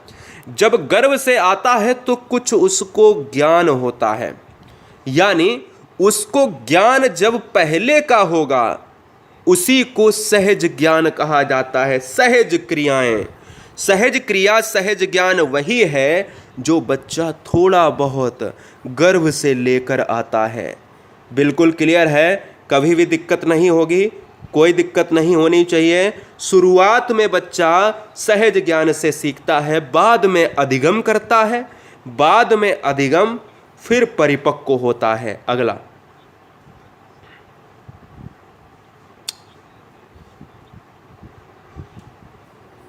ठीक है, चलिए क्वेश्चन नंबर नेक्स्ट कह रहा है, रोहित ने अजय की डेस्क से ली हुई पेंसिल वापस रख दी, क्योंकि उसे पकड़े जाने पर सजा मिलने का डर था। और यह कोहल वर्ग के किस स्तर को बताता है दोस्त? कोहल वर्ग का सिद्धांत मैंने अच्छे से पढ़ाया है, आपको कोई भी सिद्धांत छोड़ना नहीं है। मैंने 10 मिनट के अंदर हर ट्रिक से सिद्धांत पढ़ाया है। आपको सर्च करना है पियाजे ट्रिक बाय गुरुजी वर्ल्ड, कोहल वर्ग ट्रिक्स बाय गुरुजी वर्ल्ड, या कोहल वर्ग चैप्टर गुरुजी वर्ल्ड। हर चैप्टर को पढ़ने के बाद गुरुजी वर्ल्ड लगा दोगे तो पहली वीडियो यूट्यूब पर सर्च में आ जाएगी, देख लेना, कोई भी कॉन्सेप्ट गलत नहीं होगा। लेकिन फिर भी यहाँ पर समझा देता हूँ, इस क्वेश्चन का आंसर ए जाएगा। एक्चुअल में कोहल वर्ग ने एक सिद्धांत दिया, नैतिकता का सिद्धांत, और इसके अंतर्गत 3 स्टेजों के साथ साथ 6 स्टेजों को बांटा। इसमें पूर्व परंपरागत स्तर में एक क्वेश्चन बहुत अच्छे से पूछा जाता है कि जब अच्छा काम करोगे तो आपको सराहा जाएगा, और जब बुरा काम करोगे तो आपको दंड दिया जाएगा। जब दंड और सराहने की बात की जाए, सजा मिलने का डर हो, तो पूर्व परंपरागत स्तर लॉक करना पड़ेगा। क्लियर है? चलें आगे। अगला क्वेश्चन आपके स्क्रीन पर 12 नंबर। देखिए यहाँ पूर्व संक्रियात्मक दिया है, और ये दोस्त यहाँ पर जो पियाजे है ना, पियाजे के अनुरूप ही कोहल वर्ग ने सिद्धांत को यहाँ पर दिया है, बस फर्क है थोड़ा थोड़ा। और जो पूर्व संक्रियात्मक अवस्था है ये डायरेक्ट आप पियाजे में पढ़ते हैं। अगला क्वेश्चन 12 नंबर। 12 नंबर क्या कह रहा है, ध्यान दीजिएगा। 12 नंबर आपसे कह रहा है कि कोहल वर्ग का विकास का जो सिद्धांत है वो निम्नलिखित में किससे संबंधित है? कोहल वर्ग का विकासिक सिद्धांत है वो है नैतिकता का विकास। नैतिकता के विकास के अंतर्गत इन्होंने 3 स्टेजेस को 6 सब स्टेजेस में बांटा हुआ है, इसलिए 6 अवस्थाओं वाला सिद्धांत कोहल वर्ग का नैतिकता का सिद्धांत कहलाता है। यहाँ से क्वेश्चन और पूछा जाता है कि भाषा विकास का जो सिद्धांत है वो किसने दिया है? तो भाषा विकास का जो सिद्धांत है वो चॉम्स्की ने। संज्ञानात्मक विकास का जो सिद्धांत है वो पियाजे ने दिया है, ठीक है, पियाजे ने। नैतिकता का जो विकास का सिद्धांत है वो है कोहल वर्ग ने दिया है, ठीक है। और सामाजिक विकास का सिद्धांत है वह वाइगोस्की ने दिया है। क्या है? वाइगोस्की ने दिया है। तो इस चीज़ को आप याद रखें, ऑप्शन जाएगा सी के साथ। नेक्स्ट आपके स्क्रीन पर ये रहा। यदि आप बच्चों को सिखाना चाहते हैं तो बच्चों से सीखिए, यह इशारा करता है। यदि आप बच्चों को सिखाना चाहते हैं तो बच्चों से सीखिए, यह इशारा करता है अध्यापक केंद्रित शिक्षा की ओर, बालक केंद्रित शिक्षा की ओर।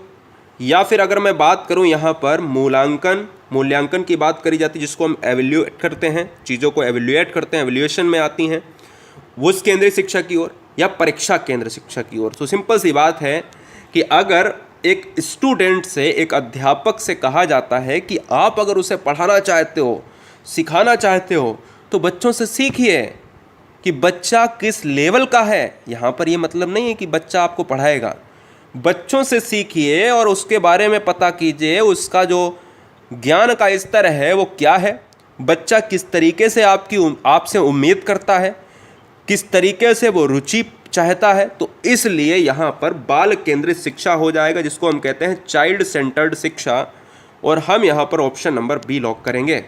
अगला क्वेश्चन,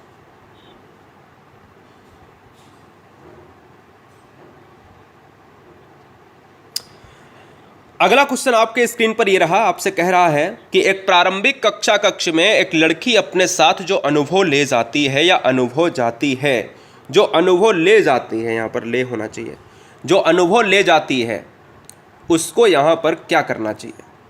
एक प्रारंभिक कक्षा में, मान लो प्रारंभिक ना हो, 1, 2 या 3 कक्षा में यहाँ पर इस स्कूल में पढ़ी और वो 4थे क्लास में जाने के लिए एक दूसरे स्कूल में एडमिशन यानी दाखिला लेती है, और दाखिला लेने के बाद ये बताओ कि एक नया ज्ञान होगा उसके पास, या पहली बार किसी स्कूल को ज्वाइन कर रही है। तो हमें बस इतना बताओ कि जो अपने साथ वो अनुभव लाई है उसका क्या, जो अपने साथ घरों का अनुभव है, अपने साथ जो वातावरण का अनुभव है, उसकी बोल चाल, उसका हाव भाव, तो उन्हें शामिल कर लेना चाहिए। दोस्त हमेशा याद करिएगा कि हमें कभी भी निगेटिव नहीं मारना है, कभी भी निगेटिव नहीं। बच्चे की जो बोली है उसको सबसे पहले मुझे तरजीह देने चाहिए। क्लियर है? तो इसलिए ऑप्शन जाएगा किसके साथ? सी के साथ चला जाएगा। उनका संचय करना चाहिए और उसको देखकर ही हम एक अध्यापक या अध्यापिका के रूप में उसको आगे पढ़ाएंगे। अगला क्वेश्चन, क्वेश्चन नंबर 15। अभी मैंने चाइल्ड सेंटर्ड से एक क्वेश्चन लिया था। अब मैं आपसे यहाँ पर एक क्वेश्चन पूछता हूँ कि ये बाल केंद्रित शिक्षा का अर्थ क्या होता है। बाल केंद्रित जो शिक्षा है, हर टीचर से यही कहा जाता है कि बच्चे को देखो और उसको पढ़ाओ, बच्चे के अनुसार पढ़ाओ, ये कहा जाता है ना। तो मुझे बस इतना बताओ दोस्त कि बाल केंद्रित शिक्षा शास्त्र का अर्थ क्या होता है। भाई बाल केंद्रित जो शिक्षा शास्त्र है उसका अर्थ होता क्या है? तो आप याद रखिएगा, उसका अर्थ होता है कि बच्चों को अभिव्यक्ति यानी बच्चों की जो अभिव्यक्ति है और उनकी सक्रिय भागीदारी को महत्व देना। एक क्लास में एक टीचर सर्वोपरि नहीं है। क्लास में एक टीचर तभी पढ़ा सकता है जब बच्चे रुचि लेकर पढ़ेंगे, और एक टीचर की यह जिम्मेदारी है कि बच्चों को ही देखकर शिक्षा दें, यानी बच्चों को केंद्र में रखकर शिक्षा दें। उनकी अभिव्यक्ति को क्या है, हंसी खेल में ना लाएं, उनकी अभिव्यक्ति को सर्वोपरि रखें, सक्रिय भागीदारी को महत्व दें। अगर बच्चा एक क्लास में सक्रिय है तो उसको और सक्रिय करने की कोशिश करें, दबाने की कोशिश ना की जाए। ये चाइल्ड सेंटर्ड शिक्षा का महत्व है। क्वेश्चन नंबर 16 क्या कह रहा है?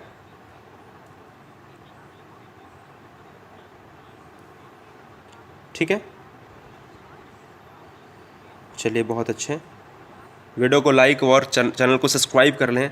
जितने भी बच्चे चाहते हैं कि मुझे अध्यापक या अध्यापिका बनना है, देश का गुरुजी वर्ल्ड एग्ज़ाम स्टडी हर हाल में, हर मौसम में, हर तरीके से आपके साथ जुटा हुआ है।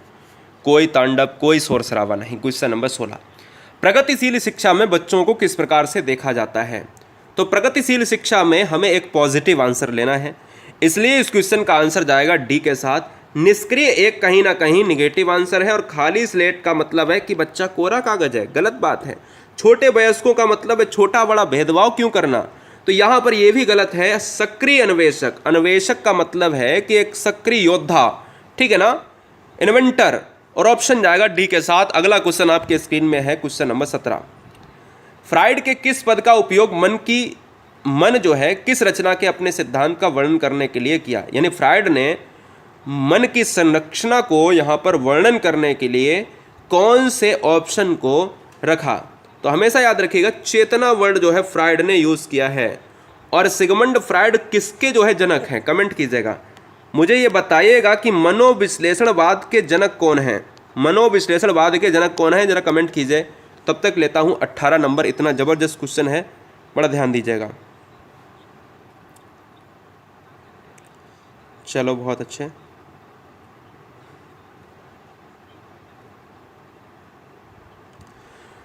क्वेश्चन नंबर 18 आपके स्क्रीन पर यह है, कह रहा है आपसे, साफ साफ क्वेश्चन में यह कह रहा है कि एक बालक केंद्रित कक्षा में बच्चे समानांतर सीखते हैं। कितना अच्छा क्वेश्चन है, ध्यान दीजिएगा। एक बालक केंद्रित कक्षा में बच्चे समानांतर सीखते हैं, वैयक्तिक और सामूहिक दोनों रूप में, मुख्य रूप में शिक्षक से, या वैयक्तिक रूप से, या समूह में। तो दोस्त याद रखिएगा, इस क्वेश्चन का जो राइट आंसर जाने वाला है वो हमेशा ऑप्शन नंबर ए लॉक करेंगे। देखिएगा, यहां पर डी ऑप्शन मारने वालों को मैं बताना चाहता हूं कि वैयक्तिक और सामूहिक दोनों इंपॉर्टेंट हैं कि क्या केवल समूह में? केवल समूह नहीं मुझे लेना, यहां पर केवल वर्ड छुपा हुआ है, क्योंकि मुझे सामूहिक का मतलब है ये समूह भी आ रहा है, मुझसे ये नहीं कहा जा रहा अलग करो बच्चों को, और मुझसे वैयक्तिक भी दिख रहा है। मतलब ये है कि बच्चे किसी भी परिस्थिति में सीख सकते हैं, और समूह में होना भी जरूरी है। इसलिए ऑप्शन बड़ा आंसर, सटीक आंसर और पॉजिटिव आंसर। भाई बच्चे किसी भी तरीके से सीख सकते हैं, क्लियर है ना, ये तो मानते हो आप। इसलिए ऑप्शन नंबर डी से ए बेटर था। क्वेश्चन नंबर 19 तो बहुत अच्छा क्वेश्चन है, कितना जबरदस्त क्वेश्चन है, आप देखिए खुद ही आप अंदाजा लगाओगे। क्वेश्चन नंबर 19 ये कह रहा है कि किस अवस्था को मानव जीवन का आधार माना जाता है? किस अवस्था को मानव जीवन का आधार माना जाता है? जरा जवाब दीजिएगा, बताइए। बहुत अच्छा, क्या बात है।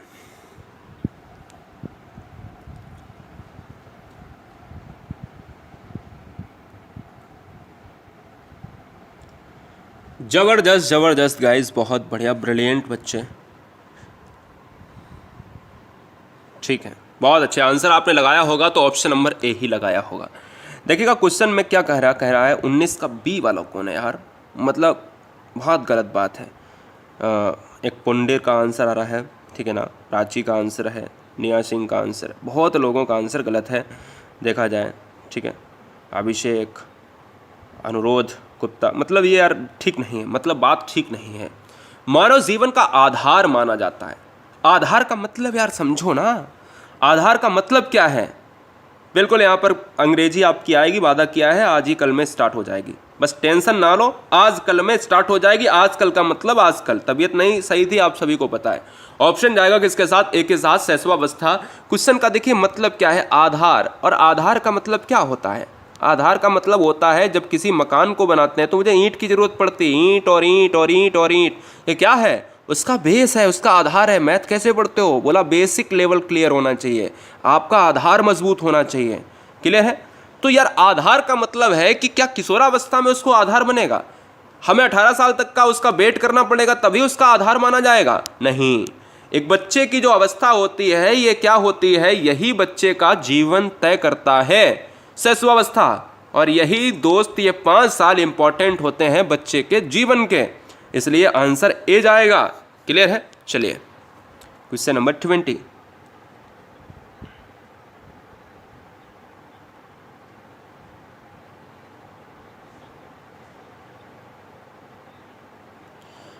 है ना,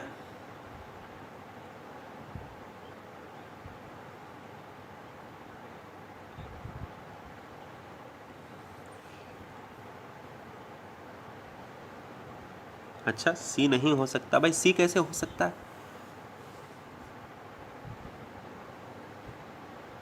चलो अगला क्वेश्चन आपके स्क्रीन पर है।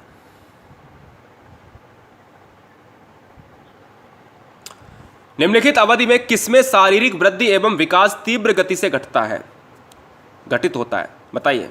तो इस क्वेश्चन का जो राइट आंसर जाने वाला है वो किसके साथ चला जाएगा, वो चला जाएगा ऑप्शन नंबर सी के साथ। क्या हो जाएगा, सी के साथ हो जाएगा, तीव्र गति। तीव्र गति क्वेश्चन के ऑप्शन में थोड़ा सा क्या है, यही क्वेश्चन पूछा गया था, लेकिन क्वेश्चन क्या है ना, थोड़ा सा गलत। जब एग्ज़ाम में पूछा गया था तो थोड़ा सा मेरे हिसाब से, अन्य टीचर क्या मानते हैं मुझे नहीं पता, लेकिन मेरे हिसाब से ये क्वेश्चन गलत था। मेरे हिसाब से क्यों क्वेश्चन गलत था, क्वेश्चन इसलिए गलत था क्योंकि यहाँ पर आप किशोरावस्था कर देते तो बहुत जो है किशोरावस्था कर देते तो बहुत अच्छी बात थी, सिंपल सी बात है। देखिएगा यहाँ पर जो आंसर जाएगा वो ऑप्शन नंबर सी हो जाएगा, ये बिल्कुल आयोग के हिसाब से और मेरे हिसाब से 100% सही है। लेकिन थोड़ा सा यहाँ पर बाल्यावस्था को हटा के किशोरावस्था कर देते तो और अच्छी बात होती। ऑप्शन जाएगा सी के साथ। क्यों, क्योंकि देखिए जब भी हम क्वेश्चन में बात करते हैं तो जन्म से 5 साल का जो एज होता है इसमें ही मानसिक विकास और शारीरिक विकास बहुत ज़्यादा हो जाता है, और 90% यानी 99% जो विकास होता है मनुष्य का मानसिक विकास वो इसमें हो जाता है शैशवावस्था में। बचा हुआ 18 साल तक की एज में 100% विकास हो जाता है। आप सभी ये भी जानते होंगे कि जो सबसे कम विकास होता है वो बाल्यावस्था में होता है। क्वेश्चन में कई बार पूछा गया है कि ऐसी कौन सी अवस्था है जिसमें विकास मंद गति को अपनी रफ्तार देता है, विकास धीमा पड़ जाता है, तो वो बाल्यावस्था। लेकिन यहाँ पर जो आंसर जाएगा वो सटीक जाएगा सी के साथ। अगला क्वेश्चन आपके स्क्रीन पर 21।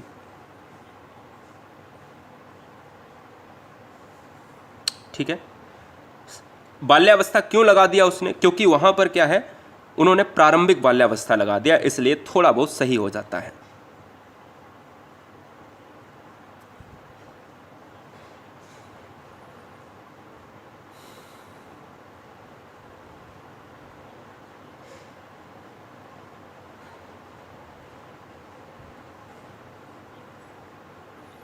बच्चे के सामाजिकरण विकास को प्रभावित कर सकता है, तो दोस्त पुरानी बीमारी जो है प्रभावित कर सकता है। अस्थमा, एलर्जी, खाने की आदत ये भी प्रभावित कर सकता है। लेकिन जब क्वेश्चन में सारी बीमारियां हों तो मुझे एक ऐसा ऑप्शन डालना पड़ेगा जहां पर सबसे ज़्यादा कष्ट हो, सबसे ज़्यादा बच्चे को कष्ट हो, सबसे ज़्यादा व्यक्ति को कष्ट हो। तो यहाँ पर पुरानी बीमारी हो जाएगा ऑप्शन नंबर बी के साथ, क्योंकि पुरानी बीमारी है वो कहीं ना कहीं सही नहीं होने वाली है। ऑप्शन बी लॉक हो जाएगा। अच्छा, अस्थमा है और जिसको भयंकर अस्थमा है, क्या प्रभाव नहीं करेगा? बिल्कुल करेगा। लेकिन जब क्वेश्चन में मुझे कोई एक चुनना हो तो आप तो समझदार हैं, इसलिए ऑप्शन जाएगा बी के साथ। क्वेश्चन नंबर 22 देखिए, जब सोचने की प्रक्रिया कितनी भाषा द्वारा प्रभावित होती है, यानी जब सोचने की प्रक्रिया, ये कुछ थोड़ा सा मिसप्रिंट लग रहा है, कुछ होगा टाइप करने में, लेकिन इसको मैं उड़ा ही देता हूँ। जब सोचने की प्रक्रिया भाषा द्वारा प्रभावित होती है, ऐसे भी कह सकते हैं ना, तो ऐसी स्थिति को हम क्या कहेंगे, जरा कमेंट कीजिए। तो ऐसी स्थिति को हम क्या कहेंगे, तो आप याद रखें इस क्वेश्चन का जो राइट आंसर जाएगा वो भाषा निर्धारित, क्योंकि क्वेश्चन में ही आंसर दिया है भाषा के द्वारा भाषा निर्धारित होगी। और भाषा विकास के सिद्धांत को किसने दिया है, भाषा विकास के सिद्धांत को दिया है चॉम्स्की महोदय ने, चॉम्स्की ने दिया है, ये याद रखिए। क्वेश्चन नंबर 23 जरा ध्यान दीजिएगा। देखिए वीडियो में नीचे आपको एक लिंक मिल रही होगी जिसमें क्या है, जिसमें ये साफ साफ टेलीग्राम की लिंक दी गई है। उस लिंक से या गुरुजी वर्ड को सर्च करेंगे जिसमें आपको यहाँ पर क्या है ऐसा वाला लोगो मिल जाएगा। क्लियर है? हाँ जी, गुरुजी वर्ड के टेलीग्राम से जुड़ने के लिए स्पेलिंग बहुत सही डालें, GURUJIWORLD। लोगो आपका ऐसा होना चाहिए, ये ग्रीन कलर वाला। ज़्यादा बच्चों वाला ग्रुप ज्वाइन कर लें। यदि आप किसी फेक ग्रुप में हैं, यदि आप ग्रुप डिस्कशन भी कराते हैं, गुरुजी वर्ल्ड के नाम पे आजकल ग्रुप डिस्कशन भी चलता है, ठीक है ना, तो ग्रुप डिस्कशन नहीं होता है गुरुजी वर्ल्ड में, कहीं भी ग्रुप डिस्कशन नहीं है। किसी टेलीग्राम में अगर आपको चैट का ऑप्शन दिया जा रहा है, लोग आंसर कर रहे हैं, तो वो ग्रुप फेक है। वहाँ पर आप आंसर नहीं कर पाएंगे, चीज़ों को आपको देखा, यानी आप चीज़ों को देख सकते हो, आपको पढ़ सकते हो, आप चीज़ों को वहाँ पर एब्जॉर्व कर सकते हो, आप जवाब नहीं दे सकते हो। किसी फेक ग्रुप में है तो तुरंत हट जाइए। यहाँ पर जो आंसर जाएगा वो सुगमकर्ता के साथ जाएगा। सुगमकर्ता जो है एक शिक्षक की महत्वपूर्ण भूमिका होनी चाहिए। क्वेश्चन नंबर 24,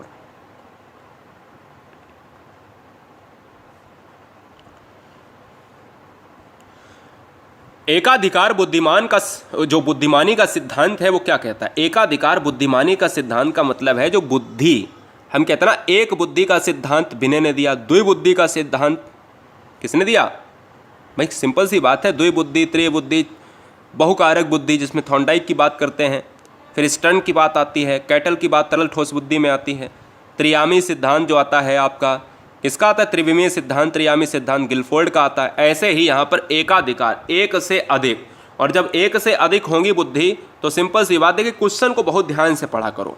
क्वेश्चन में ही आंसर कहीं ना कहीं मुझे 60% आंसर क्वेश्चन में ही मिल जाता है।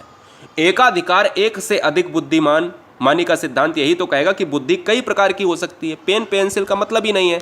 अगला क्वेश्चन 25 नंबर आपके स्क्रीन पर ये रहा, और आपसे ये कह रहा है कि भाषा की अर्जन एवं विकास, भाषा के अर्जन एवं विकास, भाषा के अर्जन एवं विकास के लिए सर्वाधिक संवेदनशील अवधि कौन सी है। बड़ा अच्छा क्वेश्चन है, बड़ा अच्छा क्वेश्चन है, जरा जवाब दीजिए। क्या बात है, जबरदस्त दोस्तों। इस क्वेश्चन का जो राइट आंसर जाएगा वो किसके साथ चला जाएगा, ऑप्शन नंबर जाएगा डी के साथ, प्रारंभिक बाल्यावस्था के साथ। क्या हो जाएगा, प्रारंभिक बाल्यावस्था हो जाएगा, ऑप्शन नंबर डी प्रारंभिक बाल्यावस्था। ये कहता है कि बच्चा जो है भाषा को एक बेहतरीन तरीके से रफ्तार दे सकता है और परिवार में, समाज में एक नए नियमों के साथ चीज़ों को पढ़ सकता है। ऑप्शन जाएगा डी के साथ। क्लियर है? 26 नंबर आपके स्क्रीन पर है। ये 26 नंबर कह रहा है मानव बुद्धि एवं विकास की समस्या को, मानव बुद्धि एवं विकास की समस्या को डॉट डॉट के योग्य बनाती है। मानव बुद्धि एवं विकास की समस्या को डॉट डॉट बनाती है, जवाब दीजिएगा। बहुत अच्छे।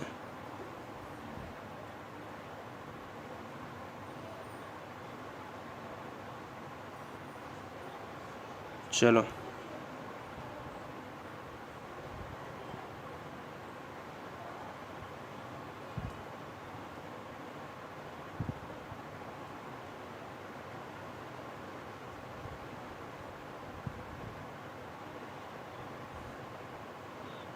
हाँ निधि, गुरुजी वर्ल्ड 2.0 अपना ही चैनल है। तो यहाँ पर जो आंसर चला जाएगा वो ऑप्शन नंबर किसके साथ चला जाएगा, यहाँ पर सी ऑप्शन हो जाएगा। देखिए, विविध शिक्षार्थियों के शिक्षण के बारे में स्पष्टता। मुझे हर शिक्षक की बात की जाए तो हर शिक्षक से मतलब नहीं है, हर शिक्षक से मतलब नहीं है, लेकिन क्या है, लेकिन यहाँ पर जो डी ऑप्शन बच्चे मार रहे हैं उससे बेहतर आंसर सी ऑप्शन माना गया है। एक मनोविज्ञान की एनसीईआरटी बुक में। हमें हर बच्चे को देखना है और उसकी शिक्षण के बारे में स्पष्टता को देखना है। क्लियर है? ये बात इंपॉर्टेंट है। क्वेश्चन नंबर 27, सभी सामाजिक स्थितियों से निपटना आसान है यदि आप अपने, ये क्वेश्चन बहुत मुझे अच्छा लगता है, मुझे खासकर बड़ा अच्छा क्वेश्चन है, नहीं गोल्डन क्वेश्चन आप ये कह सकते हो। ये बड़ा बहुत जबरदस्त क्वेश्चन है। देखिए क्वेश्चन क्या कह रहा है। क्वेश्चन आपसे ये कह रहा है कि सभी सामाजिक स्थितियों से निपटना आसान है यदि आप अपने डॉट डॉट के बारे में जानते हैं। रुचियाँ, खूबियाँ, व्यक्तित्व, शौक, अपनी कमियाँ, है ना। तो मतलब कुछ भी हो सकता है। तो क्या है मतलब इसका मतलब क्या है, जरा कमेंट कीजिए। इसका मतलब क्या है दोस्त, कमेंट कीजिएगा, आंसर क्या होगा। तो इस क्वेश्चन का जो राइट आंसर जाने वाला है वो जाएगा ऑप्शन नंबर सी के साथ, क्योंकि अगर आप अपने व्यक्तित्व से परिचित हैं तो आप किसी भी समस्या को हल करने में सक्षम होंगे। सभी समस्याओं को निपटने में आप आसानी से, मजबूती से खड़े रहेंगे। ऑप्शन सी जाएगा। पर्सनालिटी आपको पता होनी चाहिए अपनी। क्वेश्चन नंबर 28, बहुत अच्छे, बहुत बढ़िया। हाँ, लॉन्ग आंसर सटीक नहीं होता हमेशा। क्वेश्चन नंबर नेक्स्ट,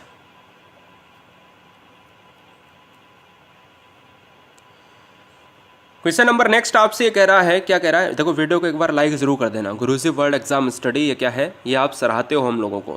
और गुरुजी वर्ल्ड एग्जाम स्टडी में जितने भी अध्यापक अध्यापिका बनना चाहते हैं तो चैनल को सब्सक्राइब कर लें। क्वेश्चन नंबर नेक्स्ट का आंसर जाएगा वो किसके साथ, ऑप्शन नंबर जाएगा सी के साथ। कह रहा है कि छठी कक्षा तक की जो उपलब्धि थी, एक बच्चा है, यानी एक बच्चा जो है, यहाँ से मैं नाम ले लेता हूँ, जैसे प्रमोद राजवर का नाम है, सीमा गौतम का नाम है, रिंकू सिंह का नाम है, राघवेंद्र का नाम। तो यहाँ से यहाँ पर जो बच्चे कमेंट बॉक्स में हैं, तो यार 6 तक, यानी जितने भी बच्चे हैं सभी बच्चे छठी तक जो है बड़ा अच्छा काम किए थे, है ना।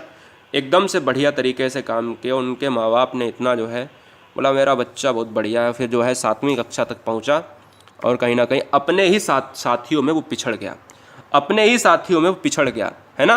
क्योंकि वो बच्चा छठी तक अच्छा था और 7वीं कक्षा में अपने ही सहपाठियों से पिछड़ जाए तो वो शैक्षणिक पिछड़ापन कहलाएगा। शैक्षिक पिछड़ापन होता क्या है मैं फिर से बताऊंगा, जो बच्चे परेशान रहते हैं इस वर्ड को हमेशा याद रखो।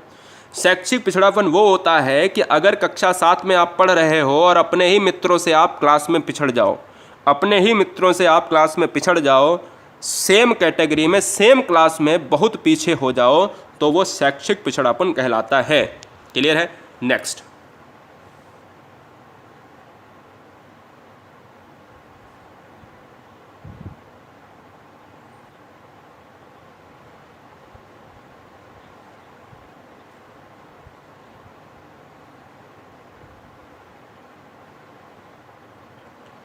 चलो भैया, छोटा शिशु खिलौना तथा अन्य वस्तुओं को फेंककर उसके भागों को अलग करके किस भाव को दर्शाता है, बताइए, जल्दी से बताइए। जैसे यहाँ पर अगर मैं बात करूँ राहुल कुमार, अंकित और प्रीतम, मोहनी, तो ये सारे बच्चे जो है एक खिलौना इनको दिया जाता है, थोड़ी देर के लिए यहाँ पर खिलौना अगर दिया गया तो यहाँ पर एक जो है कबूतर इनको दे दिया गया प्लास्टिक का, कबूतर के पंख नोच के इधर फेंक दिया, कबूतर का मुंह चोंच इधर हटा दिया। तो मतलब ये क्या है कि इनकी जो है जिज्ञासा की प्रवृत्ति है, ये बड़े जिज्ञासु हैं, ये बड़े हैवी ड्राइवर हैं, ठीक है। तो मतलब ये बनने की कोशिश करते हैं कि साला अभी साइंटिस्ट हम बन जाएंगे, ठीक है। एक शैशवावस्था में शिशु को खिलौनों को तोड़ता है, ये बताता है कि साला हम अभी जो है क्या बन जाएंगे, हैवी ड्राइवर बन जाएंगे और बड़ा जो है अच्छा काम करने वाले हैं। तो फिलहाल खैर मजाक की बात थी, लेकिन समझने का जरिया एक आप यहाँ पर कह सकते हो कि जिज्ञासा की जो प्रवृत्ति है वो बच्चा, भाई ये कहता नहीं कि हम लोग क्या करते थे स्टार्टिंग में, जैसे हम खुद अपनी बात अगर बताएं तो हम ये करते थे कि अगर कोई भी चीज़ मिल रही है तो इलेक्ट्रॉनिक डिवाइस को उसको ज़रा पेंच कस्से में खोल देता था। तो अगर यहाँ पर क्या होता था कि उसको देखता था कि अरे इसके अंदर क्या हो सकता है, इसके अंदर ये हो सकता है, ठीक है, तो इसके अंदर ये हो सकता है, तो ये क्या है, ये जिज्ञासा की प्रवृत्ति, मुझे जानने की इच्छा होगी कि आखिर ये हो है तो है क्या। रेडियो बजता है, साला उसकी जो है अंदर से चुंबकी निकाल ली, है ना। तो मतलब क्या है कि भाई इसके अंदर क्या यार, चुंबक तो बड़ा बढ़िया है, रेडियो तोड़ डाला साला 2500 का, तो मतलब उससे मुझे मतलब नहीं है, लेकिन उसको तोड़ के मैंने निकाल लिया। क्वेश्चन नंबर 30,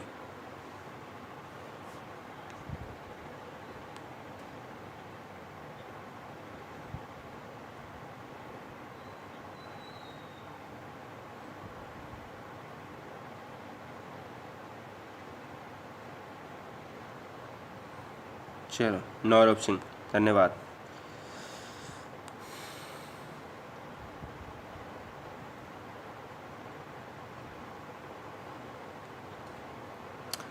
चलो भैया, चलो भैया, क्वेश्चन नंबर नेक्स्ट आपके स्क्रीन पर है।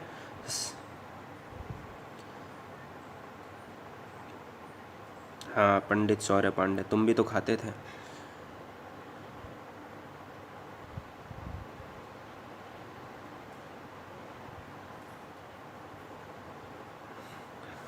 ठीक है राजेंद्र। चलो क्वेश्चन नंबर 30, भाषा विकास का सिद्धांत नहीं है। भाषा विकास का सिद्धांत नहीं है, अतिरिक्त शक्ति का सिद्धांत नहीं है, बाद बाकी अनुबंधन का सिद्धांत, अनुकरण का सिद्धांत, परिपक्वता का सिद्धांत, ये सभी हैं। क्लियर है? और आप सभी से बस इतना एक क्वेश्चन और मैं आप सभी को देता हूं होमवर्क के लिए। होमवर्क में एक क्वेश्चन आप सभी के लिए है, मुझे ये बताइएगा कि क्या बताएंगे आप, कुछ बताएंगे? बताइए, कुछ बताएंगे? सबसे पहले क्या है, आप ये बताएं कि होमवर्क में क्वेश्चन आप हमें बताएं। 30 क्वेश्चन में अपना स्कोर हमें कमेंट करें कि आपका स्कोर क्या है। और देखें जितने बच्चे हैं वो कंसंट्रेशन के साथ ये वीडियो पूरा वॉच करें, स्टार्टिंग से। जो बच्चे अभी आए हैं लेट हो गए, कोई बात नहीं। क्लियर है? कोई भी यहाँ पर वीडियो प्राइवेट नहीं होती है, कोई भी वीडियो प्राइवेट नहीं होती, ना यहाँ पर धमकियाँ दी जाती हैं कि वीडियो को प्राइवेट किया जाएगा। अब देखो यहाँ पर क्या है, क्वेश्चन मैं आपसे एक पूछता हूँ होमवर्क में कि मुझे ये बताओ, इसी क्वेश्चन में, इसी वीडियो में मैंने पूछा है कि सामाजिक का सिद्धांत या समाजीकरण का सिद्धांत किसने दिया है, पहला क्वेश्चन। और दूसरा, भाषा का सिद्धांत किसने दिया है। वीडियो का होमवर्क वीडियो से ही होता है। Love you guys, thanks for watching video Guruji word exam study. Vande Mataram. जी सर, कुछ भी पूछ लीजिए। चलो भाई, कुछ तो नहीं पूछेंगे, कुछ में तो बहुत आता है।